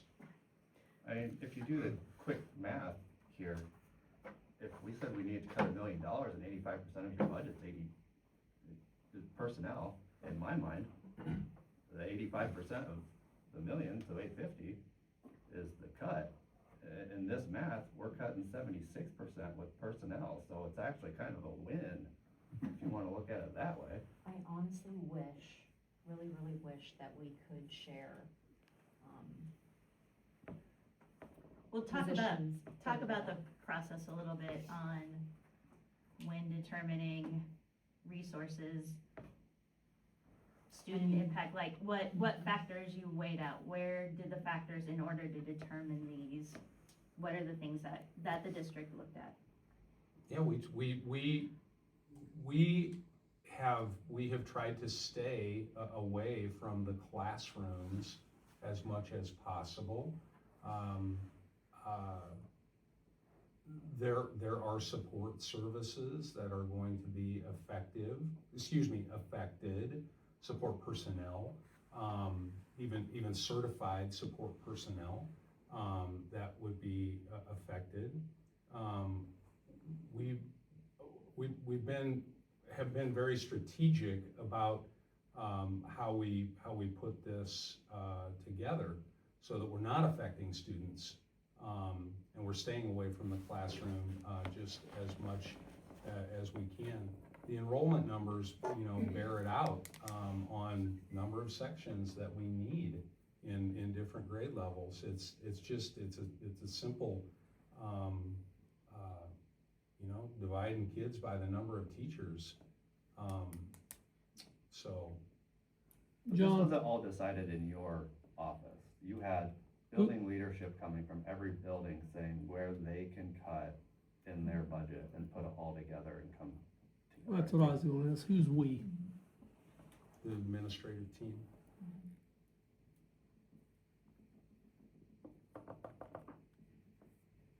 I know that we can't discuss specifics on personnel, I understand the reasoning why. Does anybody have any recommendations on what I tell teachers that are coming to me and saying, do I need to start looking for another job? There are openings right now, do I beat the rush and go find other jobs? I don't know how to reassure our staff that are already coming to me saying, the rumblings of this are scaring me, what do I do? That's Can I answer? sure. So we spoke with a lawyer, and after Monday, Mr. Henriksen is going to speak with those affected. And again, it is, the unknown is what's scary, and I completely understand that. It's emotional, it's scary. And the lawyer said, once approved, you go have these informal conversations with the teachers so they can begin to look. If they want to come to the board, they can certainly do that as well. However, it gives them an opportunity if they want to resign or if they want to be terminated in lieu or reduction in force, but it will still go, so we want to give them every opportunity that we possibly can. And that's why it's very important for this to go through, or not go through, for you guys to consider it on Monday, so they do have that opportunity. The admin team have looked at every single, John and I have been working together. It seems like that's all we've been working on because we want to keep it away from the students as much as possible. And I can't even say, I really, really wish that we could share the personnel because I'm not gonna say it's not a big deal. I'm not gonna say that at all. That's a very scary number. But when you see, how it all shakes out, it really isn't affecting that many people. And I guess that makes me feel better to know that it isn't affecting the kids, because that's what we're here for. Right. And hopefully a high percentage of the staff. Right. Right. That makes me feel a little bit better. And I don't know if this is possible, and I'm sure, John, in your experience, you've done this as an administrator, that next week our administrators have informal meetings with their staff as a group to discuss what's taking place here. And not let it sit around and fester and let rumors start developing. I have spoken with MPEA leadership. Okay. I've spoken with MPEA leadership about this. They received this packet of information. I told them I was going to give it to them. I didn't give it to them in that. I gave it to them the same time that I gave it to you, and so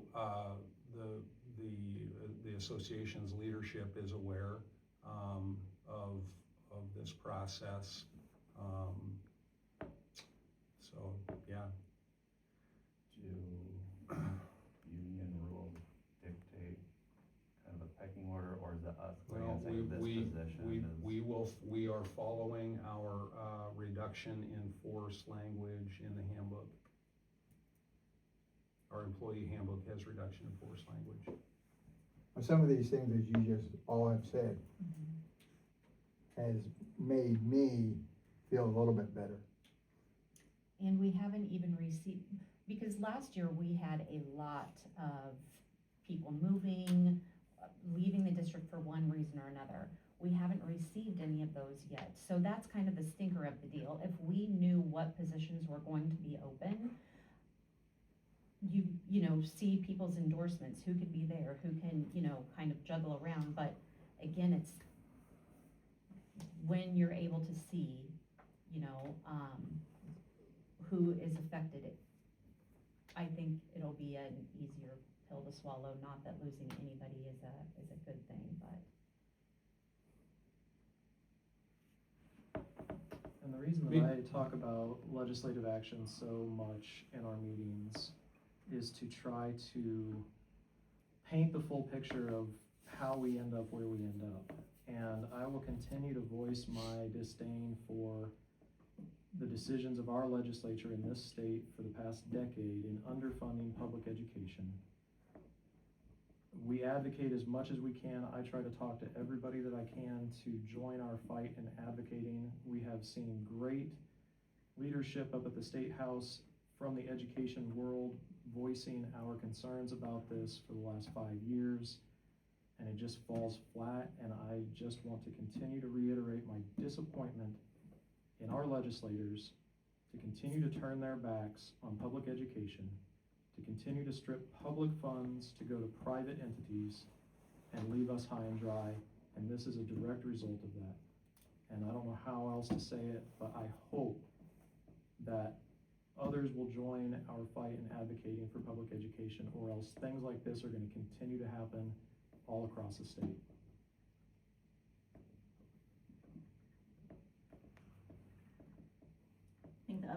piece that we have to remember on this when we're talking that we still have our unspent budget authority, right?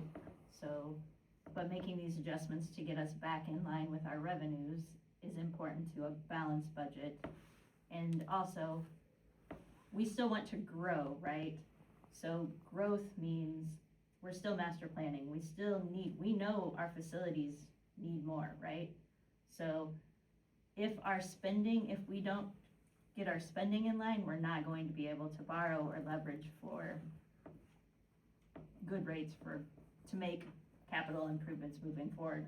Once we figure out what that master plan that we need to be, right? We have to have funding to do that master plan. In order to have funding to make our district better, we also have to make sure that our spending is in line, which is why we continue to have to not overspend and get our spending back, which is a direct correlation to the numbers that we've been talking about that we have to make for next year. We have to make a dent in it. We can't overspend another year. We can, but it will, longer term, it will have more negative effects on the district longer term. And I mean, we have been elected to be stewards of the taxpayer dollar. And we have to run it financially sound. And when you receive a spreadsheet like this, you have to do what you have to do to even it out. It just makes financial sense. It just sucks to be in this seat right now.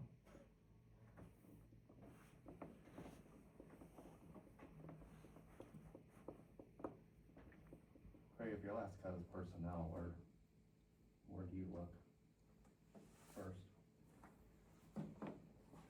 Utilities, services, travel, everything else.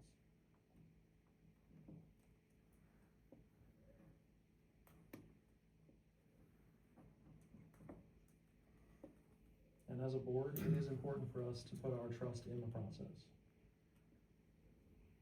We have asked our district leadership to come up with a plan, and that's exactly what they've done. Not being an educator myself, not being schooled for as many years as our great leadership has been in education and working day to day in the operations, you don't want me making that decision. We have good people in the places that they need to be working on this, and I trust that they are doing everything they can to make this sting as less as possible, as little as possible.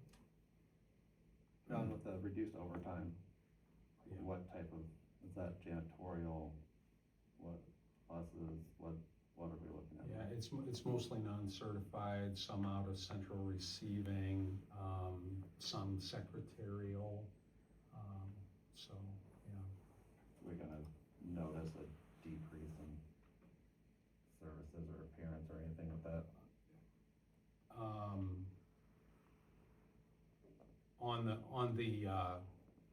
On the custodial side, no, I don't believe so, no.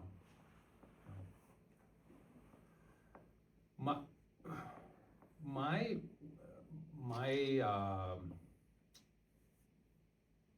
I don't like the term, but I guess I'll use the goal in trying to do this was to get to this right here over a 2-year period as the recommendation. And right now we're spending 103 and 104, and if you don't make any reductions, you're gonna spend 106% of revenue in fiscal year 27. So that's the goal, is to try to, that number 1.8 is to try, that's what I was trying to get to over a 2-year period.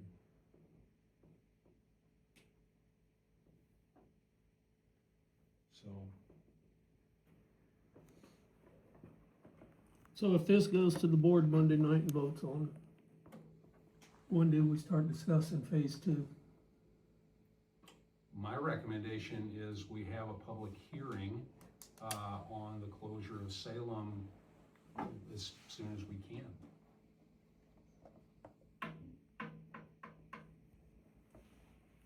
Like, board work session of March.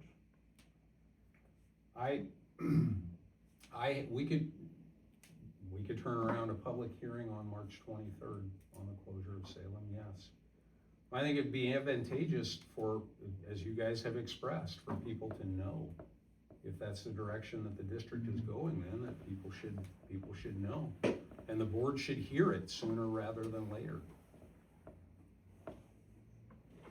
I would say to do that to keep the communications open and keep it fresh. And we already have a public hearing scheduled that evening for the budget. For the budget, yeah.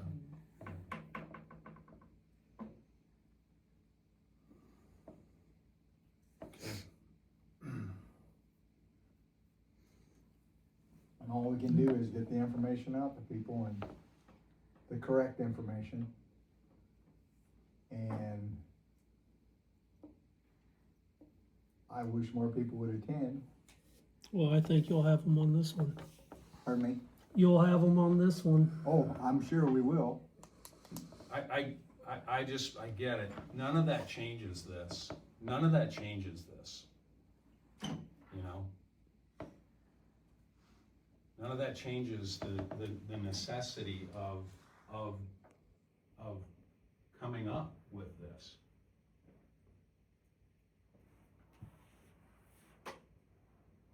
In order to operate as efficiently as possible, that's what we've been talking about with master planning, right? The more attendance centers we have, the more other costs we're going to incur. Travel, duplication of resources, because that's what the students need.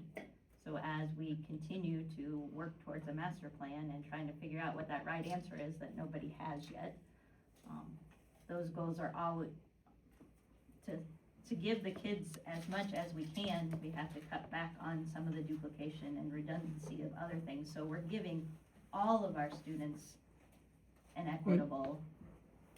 I understand that, but when this comes up for discussion, I wanna see an itemized list of where every cost savings instead of just a $523,000 savings. Well, like- I won't give you personnel. I mean, I can give you a personnel certified, non-certified. I can give you a list of operating expenses. I would like that. I would And, like that. I mean, everything, It's absolutely necessary. yeah, I mean, it's gotta be there, and, What, tell me what you mean, cause I positions, I can't do that. We No, can't but- do that. what's it cost to operate it? What's it cost for transportation? Yeah. What's it gonna cost us to lose open enrollment? What's it gonna cost us? Craig, or Mark, I don't know who's gonna open enroll and not open enroll. There's no way I can predict that. I understand that, but you gotta factor some of that in. That's what I said I did. I Right. went very conservative on these numbers, so. But then is there any other options? What's it cost if we fill Salem up to capacity to bring that cost down? We're running buses down there anyway. What are our options? Are there other We run one bus ones? there. Okay, so how many kids are on a bus?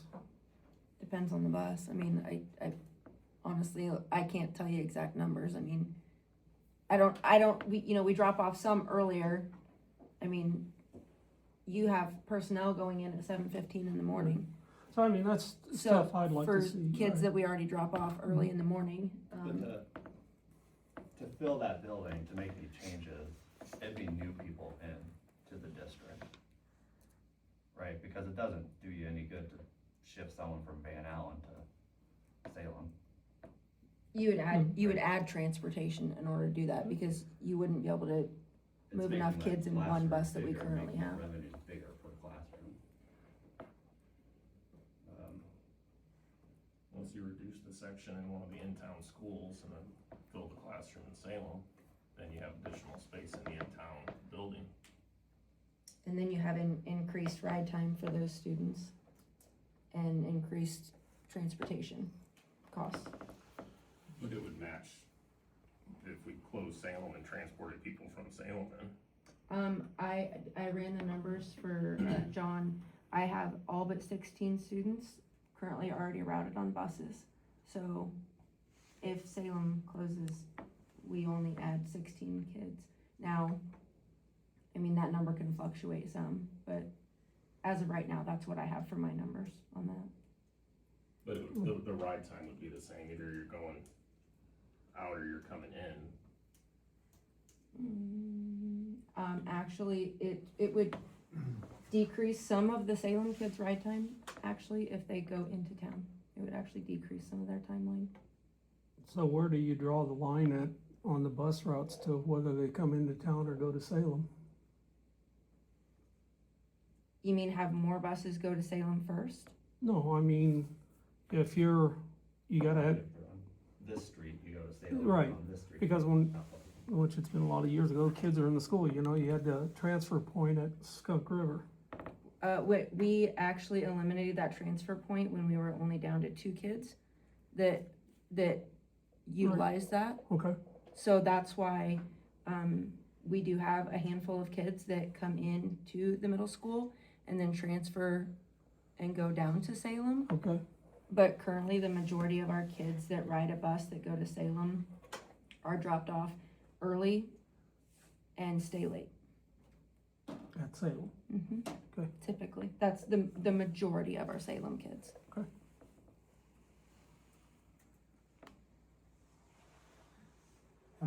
How many families, are there families that live in Mount Pleasant, that their children go to Salem? Handful. 4 families, I believe. How many? 4 Four. families. Maybe 5. But 2 of those families are new this year. They've never been to Salem until this year. Our 2 others, 5th graders, that will be at the middle school next year. 2 other families, their youngest children are 5th graders and they'll be at the middle school for the next school year. So that would put it down to probably 2 or 3 families. Okay. That'll came from sheet 2. Almost.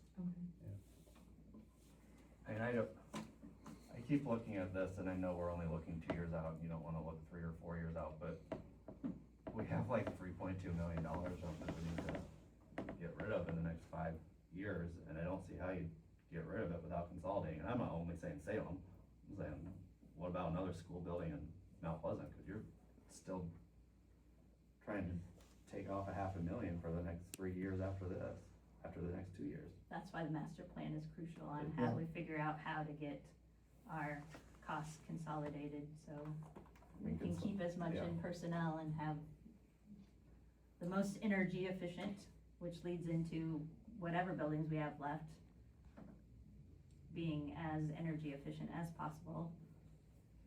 But again, it goes, we have to figure out a master plan. That's what your ad hoc committee, told the board. That's what SIAC is saying. Those are representative of your community.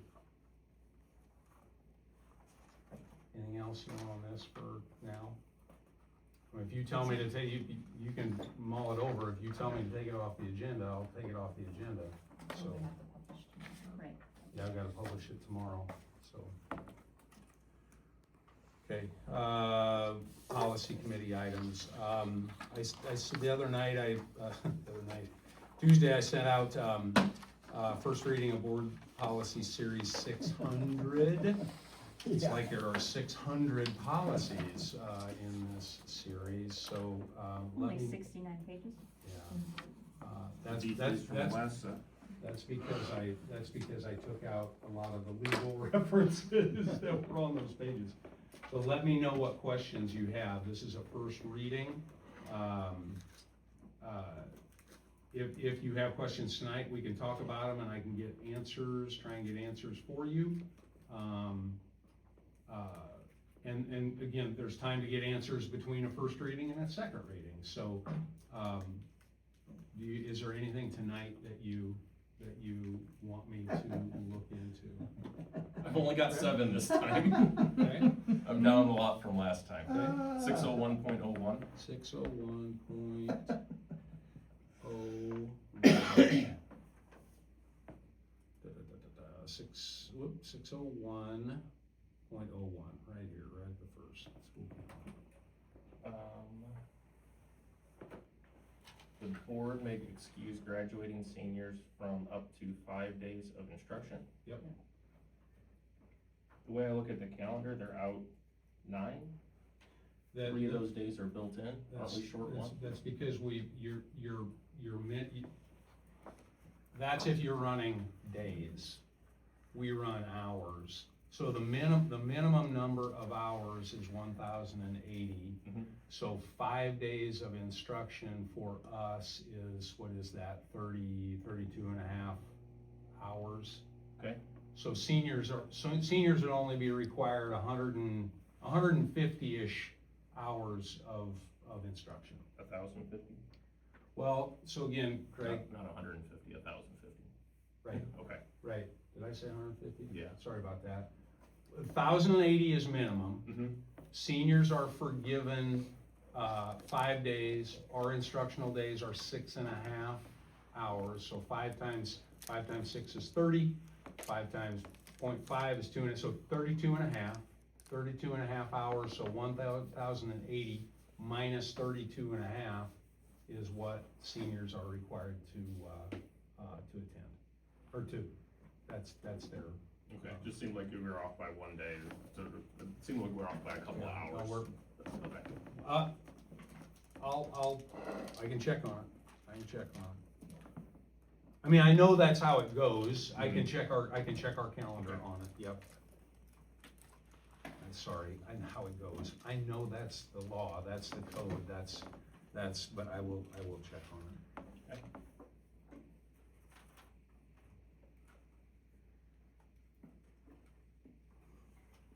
.03. 60203.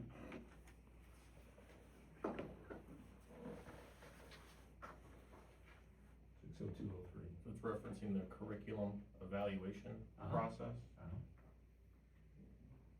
What is that? Tell me where specifically. He's asking in general. Just, this is the overall policy about the curriculum evaluation process. So Well, is that what Dr. Butler presents? that is what they are going through right now. They evaluated our curriculum based on feedback from the teachers. I'm speaking right now specifically of the literacy curriculum at Okay. the elementary. So they've evaluated the curriculum, and Dr. Butler actually has developed a curriculum cycle so that they will be reviewing curricular programming on a 5-year basis. Okay, I just wanted to make sure that's what it was. 'Cause That's what it It's is. never called out as curriculum evaluation, but she's presenting the data on it, So okay. can we go back up to 6.0201? So when it says curriculum development, because, so you have development and then implementation and then evaluation. And then later on in the series, you have selection of, so in this piece, if we developed our own curriculum, that's where this applies, right? And we haven't, now that there are new standards and there are more standards with highly, what is it called? Highly effective, Well, highly impactful okay, instructional materials. right. So we're not developing that curriculum, we're evaluating pre-existing curriculum to select it. That is correct, Right. yeah. But in the past, the school district did have to develop their own curriculum. Okay. Like before iReady, right? The district, so the district had their own It's like curriculum. I said, we always had for literacy, we always had a basal reader, but teachers kind of did, what they felt like worked best in their classroom. So so then the entrance of iReady is when we went with iReady, and now after a 5-year period, we're reviewing that literacy curriculum again. So I think some of this, it exists for when, if you have to create your own, there's documentation, Okay. but now the later policies are geared more towards curriculum, pre-existing curriculum selection. And but when now some of the standards that the state puts forth, that they have to meet those, is also documented in these initial curriculum development. So the state's vetting that X, Y, and Z already have Sorry, these things. yeah, HQIM, high quality instructional materials, yeah. 603.03. So 303, right there, special education. This calls out that special education has to be provided for children from birth through age 2. Does the district ever have to do that? Yes. Yeah, early access, we work with with Great Prairie AEA, students who qualify for early access even before 3 years old. I can't think of anybody that we have right now, but have we supported early access kids? Yes, we have, yeah. Okay. I was just curious on Yep. that one. Yep. 60306. 60306, okay. I get confused on the exemption from physical education. Okay, so I would say, okay, go ahead, you can ask your question. So, so from a personal experience I was told that if a student was participating in sports, as long as they were taking 7 classes, no physical education was actually required for all of high school. So the code requirement is that every student, every student is required to take physical education every semester. That is the code requirement. Locally, well, and not just locally, there are exemptions. You can be exempted from that if you are taking a full schedule of courses and can't fit PE into your schedule of coursework. Now, where we had been making a mistake on that, and we're correcting it. In fact, we've been talking about this for the last month. Dalton is going to inform families because we have course sign up coming for next year within the next 3 weeks. So where the mistake that we had made is we had allowed online programming to count for a class in the schedule. That is not the case. You can take that online class anytime you want to. You can take it in the morning, you can take it in the evening, it's online. That's the whole point. So online courses will not be allowed to be used for a PE exemption starting next year. That was local. That's not a change in the state. That's Okay. local. So if a student then, Craig, if a student has a full schedule 1 through 7 of courses at the high school that can't be changed to make room for PE, then they could be exempted from PE with a parent's on a parent's request, on a written request by a parent. They could also be exempted during that particular semester if they are participating in an activity that would equate to the same number of minutes as PE for that semester. So basically, if you were out for a sport, your parent could request exemption from PE during that semester. Okay. So with the online class, does that include something through SCC where they have to be in the library taking that class? You can, that's a great question. Technically, you can take that at any time. So we're not gonna, that's a difficult one because we know that if, we know kids do better when we've scheduled them in the library so that they are there working on that course. We know that they do better. However, it is a college course. So online programming is not going to be allowed for a PE exemption. We don't believe that that meets the language of, or the intent and the language of the code. Next one, 60503R1. 605.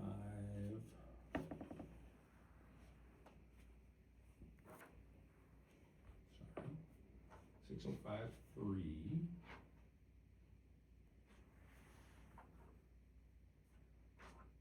And then R1 is behind it right here. Yeah, so this one is about the reconsideration committee. Yep. Are those members pre-identified, or they're nominated if a need arises? I've not, we've not had to do this. I don't have a standing committee for, it wouldn't, that's a good question. I guess I would ask the board what they would, what they would want the superintendent to do. We don't have a standing reconsideration committee. If we had an issue or someone had an issue with instructional materials, we'd have to pull a committee. Right. It's like an ad hoc, just like we did for facilities. Yeah, I don't see an issue with that, but I was just curious Yeah. which We direction. don't have a standing Okay. committee. Last one, 60507. Sorry. Oh, last one, 60507. Where are we at here? 60505. Sorry. 60507. Okay. Down towards the bottom of this one, Okay. there's a couple sections that are bracketed and italicized. Is that from a template, or? Oh, do we have it to put a is list in from the there? template. I'm sorry. Thank you for catching that. Okay. An employee or student who is uncertain as to whether reproducing should contact it. Thank you for mentioning that. Yeah, it's in the last paragraph. Yep, also. okay, 60507. That's all. Okay, I appreciate that. Okay. That's a 600 series. I wanted to give you a quick update on the 25-26 school calendar. Just with, sorry, I'll close this. Today's, today's fog delay. To date, we've had 5 late starts, and the late starts or the early outs, our instructional time is 1.75 hours. So we've had 5 late starts, which total up to 8.75. We've had 1 early out, 1.75, and then we've had 1 full day that we missed of instruction, 6.5. So that totals up to 17 hours.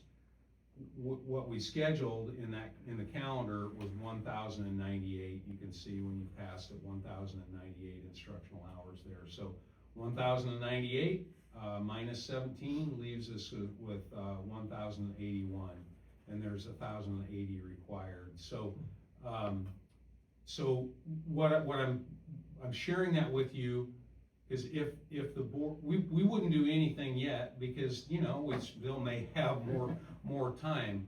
Right now, students could still, if the board forgave those instructional hours that we missed, students could still get out on May 29th before June, if the board decided to do that. If we missed more days or we had more fog delays, we'd need to look at, we did this last year, we would need to look at, okay, how do you want to handle this? Do you want to go into June with kids, or do you want to maybe take some of these Fridays and gain back an hour and 3/4 on the Fridays? This is just informational. I'm not asking for anything tonight. Won't be on the board meeting, other than I will go over it so people are aware. So we're right at the end, the minimum with 1,080. You got 1 hour, John. I got 1 hour. That's right.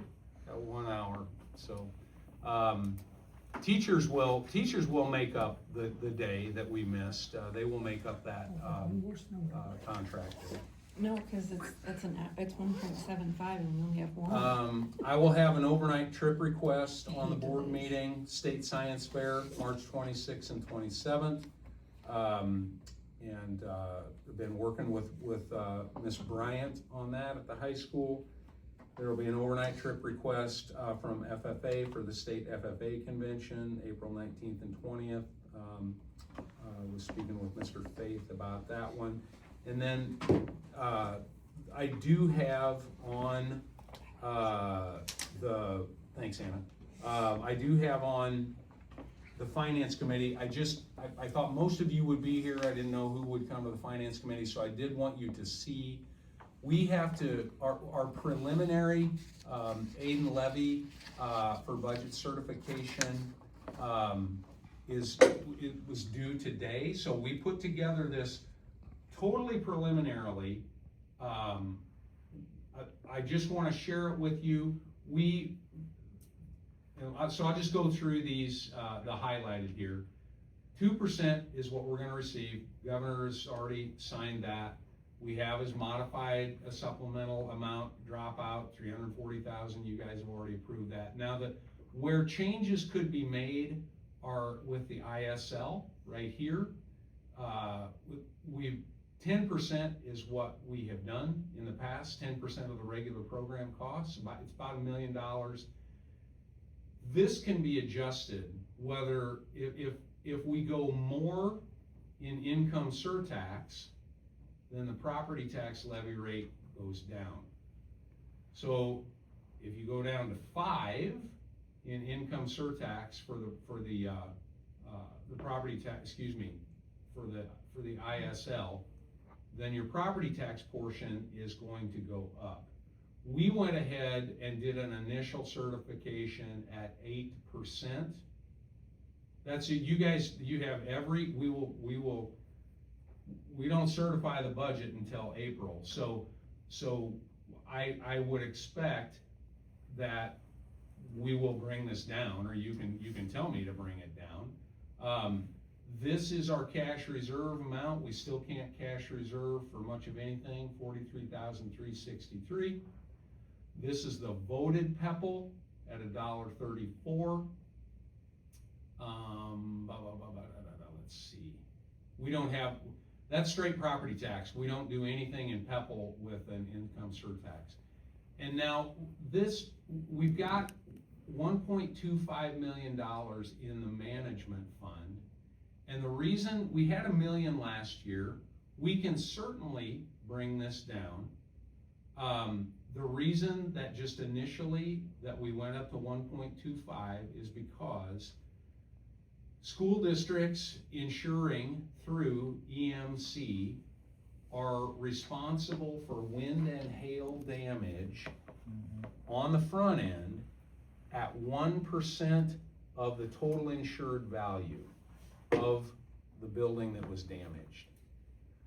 So if you were to have our most expensive building, or our most, our highest insured building, the high school, it's insured at a total value of $34.5 million. If you were to have a complete roof disaster, the entire roof, the district would be responsible for the first 1% of that total loss, which would be $345,000 at 1%. So we did up the management fund because that's where you would pay for that out of. We upped it. Now, does it need to be $1.25 million? Doesn't have to be. This was a starting point for us. And then this $240,000 down here is the board approved 33-cent PEPL. So all of that said, the tax rate, $12.10. It's currently $11.98. This represents what I just went through, $12.10 from $11.98. Would I expect you to tell us, hey, let's bring that down some? Yes, we can do that by adjusting this income surtax rate on the ISL, and it doesn't take much of a percentage to get that done.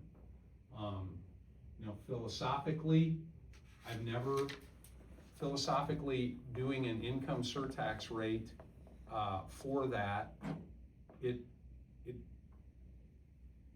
it affects people who don't own property, you know, they're renting, they're leasing. So they're, in that sense, they're sharing part of the burden, of at least of the ISL. So You say it's currently 5? it's 5 for this fiscal year, yes. Yep, 5%. That is correct. For the finance committee meeting, can we have the snapshot of this year's? Yeah. So we can compare. Sure, yep, it's a good idea. And I'll also have the program, we can run through different scenarios. Yeah, we can open up the program at the finance committee meeting and say, okay, what if we did it at 6%? What if we did it at, you know, we can do all of that. So. And then share that timeline again, so we had it initial, then we will continue to talk about it, there's public hearing, 2 of them. right? Our first one. Public hearing March 23rd. We'll have another finance committee meeting after March 23rd, but before the April board meeting. And then there will be a public hearing at the April meeting as well. And then the board at that meeting in new business would hopefully approve the certified budget. And that's essentially those things, which is why it doesn't exactly tie out to the budget reduction cost, because these are the figures that we have control over adjusting to set the certified budget. And I meant to include that together because if we're talking about this, the other one seems applicable to the entire conversation. Was the only point I was making.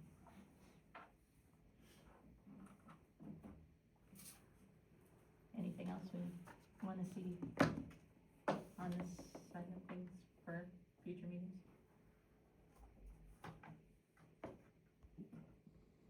January, our work session, we talked communication. When do we loop back to that to turn that into action?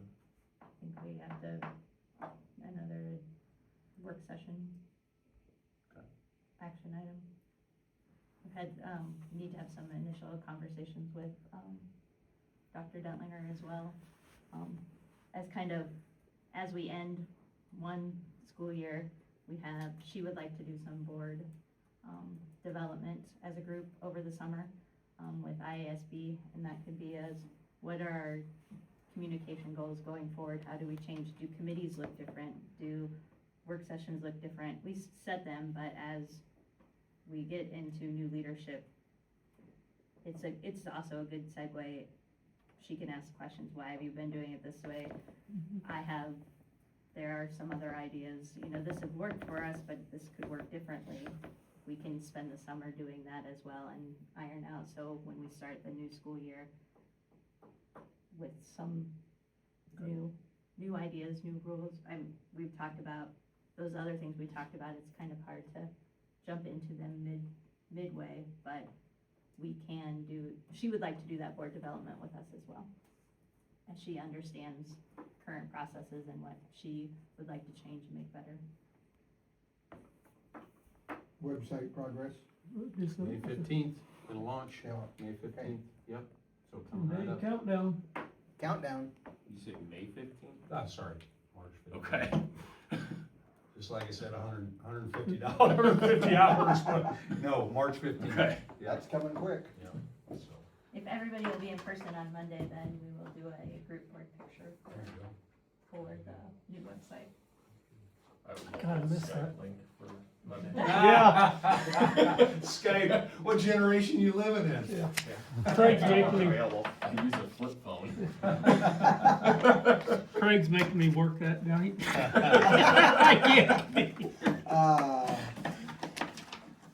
Well, we could Appeal Photoshop it. you in if Oh! you want. Mark, appeal it. Yeah, appealing. That ain't gonna do me no good, Mike. Oh, shoot. All right, thank you, everybody. Thank you. Well, I hope you watched until the very end. And please share your comments down below and add to the podcast excellence. Will you be attending the Mount Pleasant Community School District Board of Education meeting on Monday night, March 9th? If so, I hope you got on the agenda to share your thoughts. If not, why not? Thanks for watching. Thank you to my sponsors, Griner Auto Body, Car Doctor, McDonald Boneyard, Your Choice Family Restaurant, Girling Repair, B&B Propane, and the family of Jet Stops, CW Tree Trimming LLC, and Iowa Technology Systems. I'm your host, John Bain. Stay friendly, Southeast Iowa.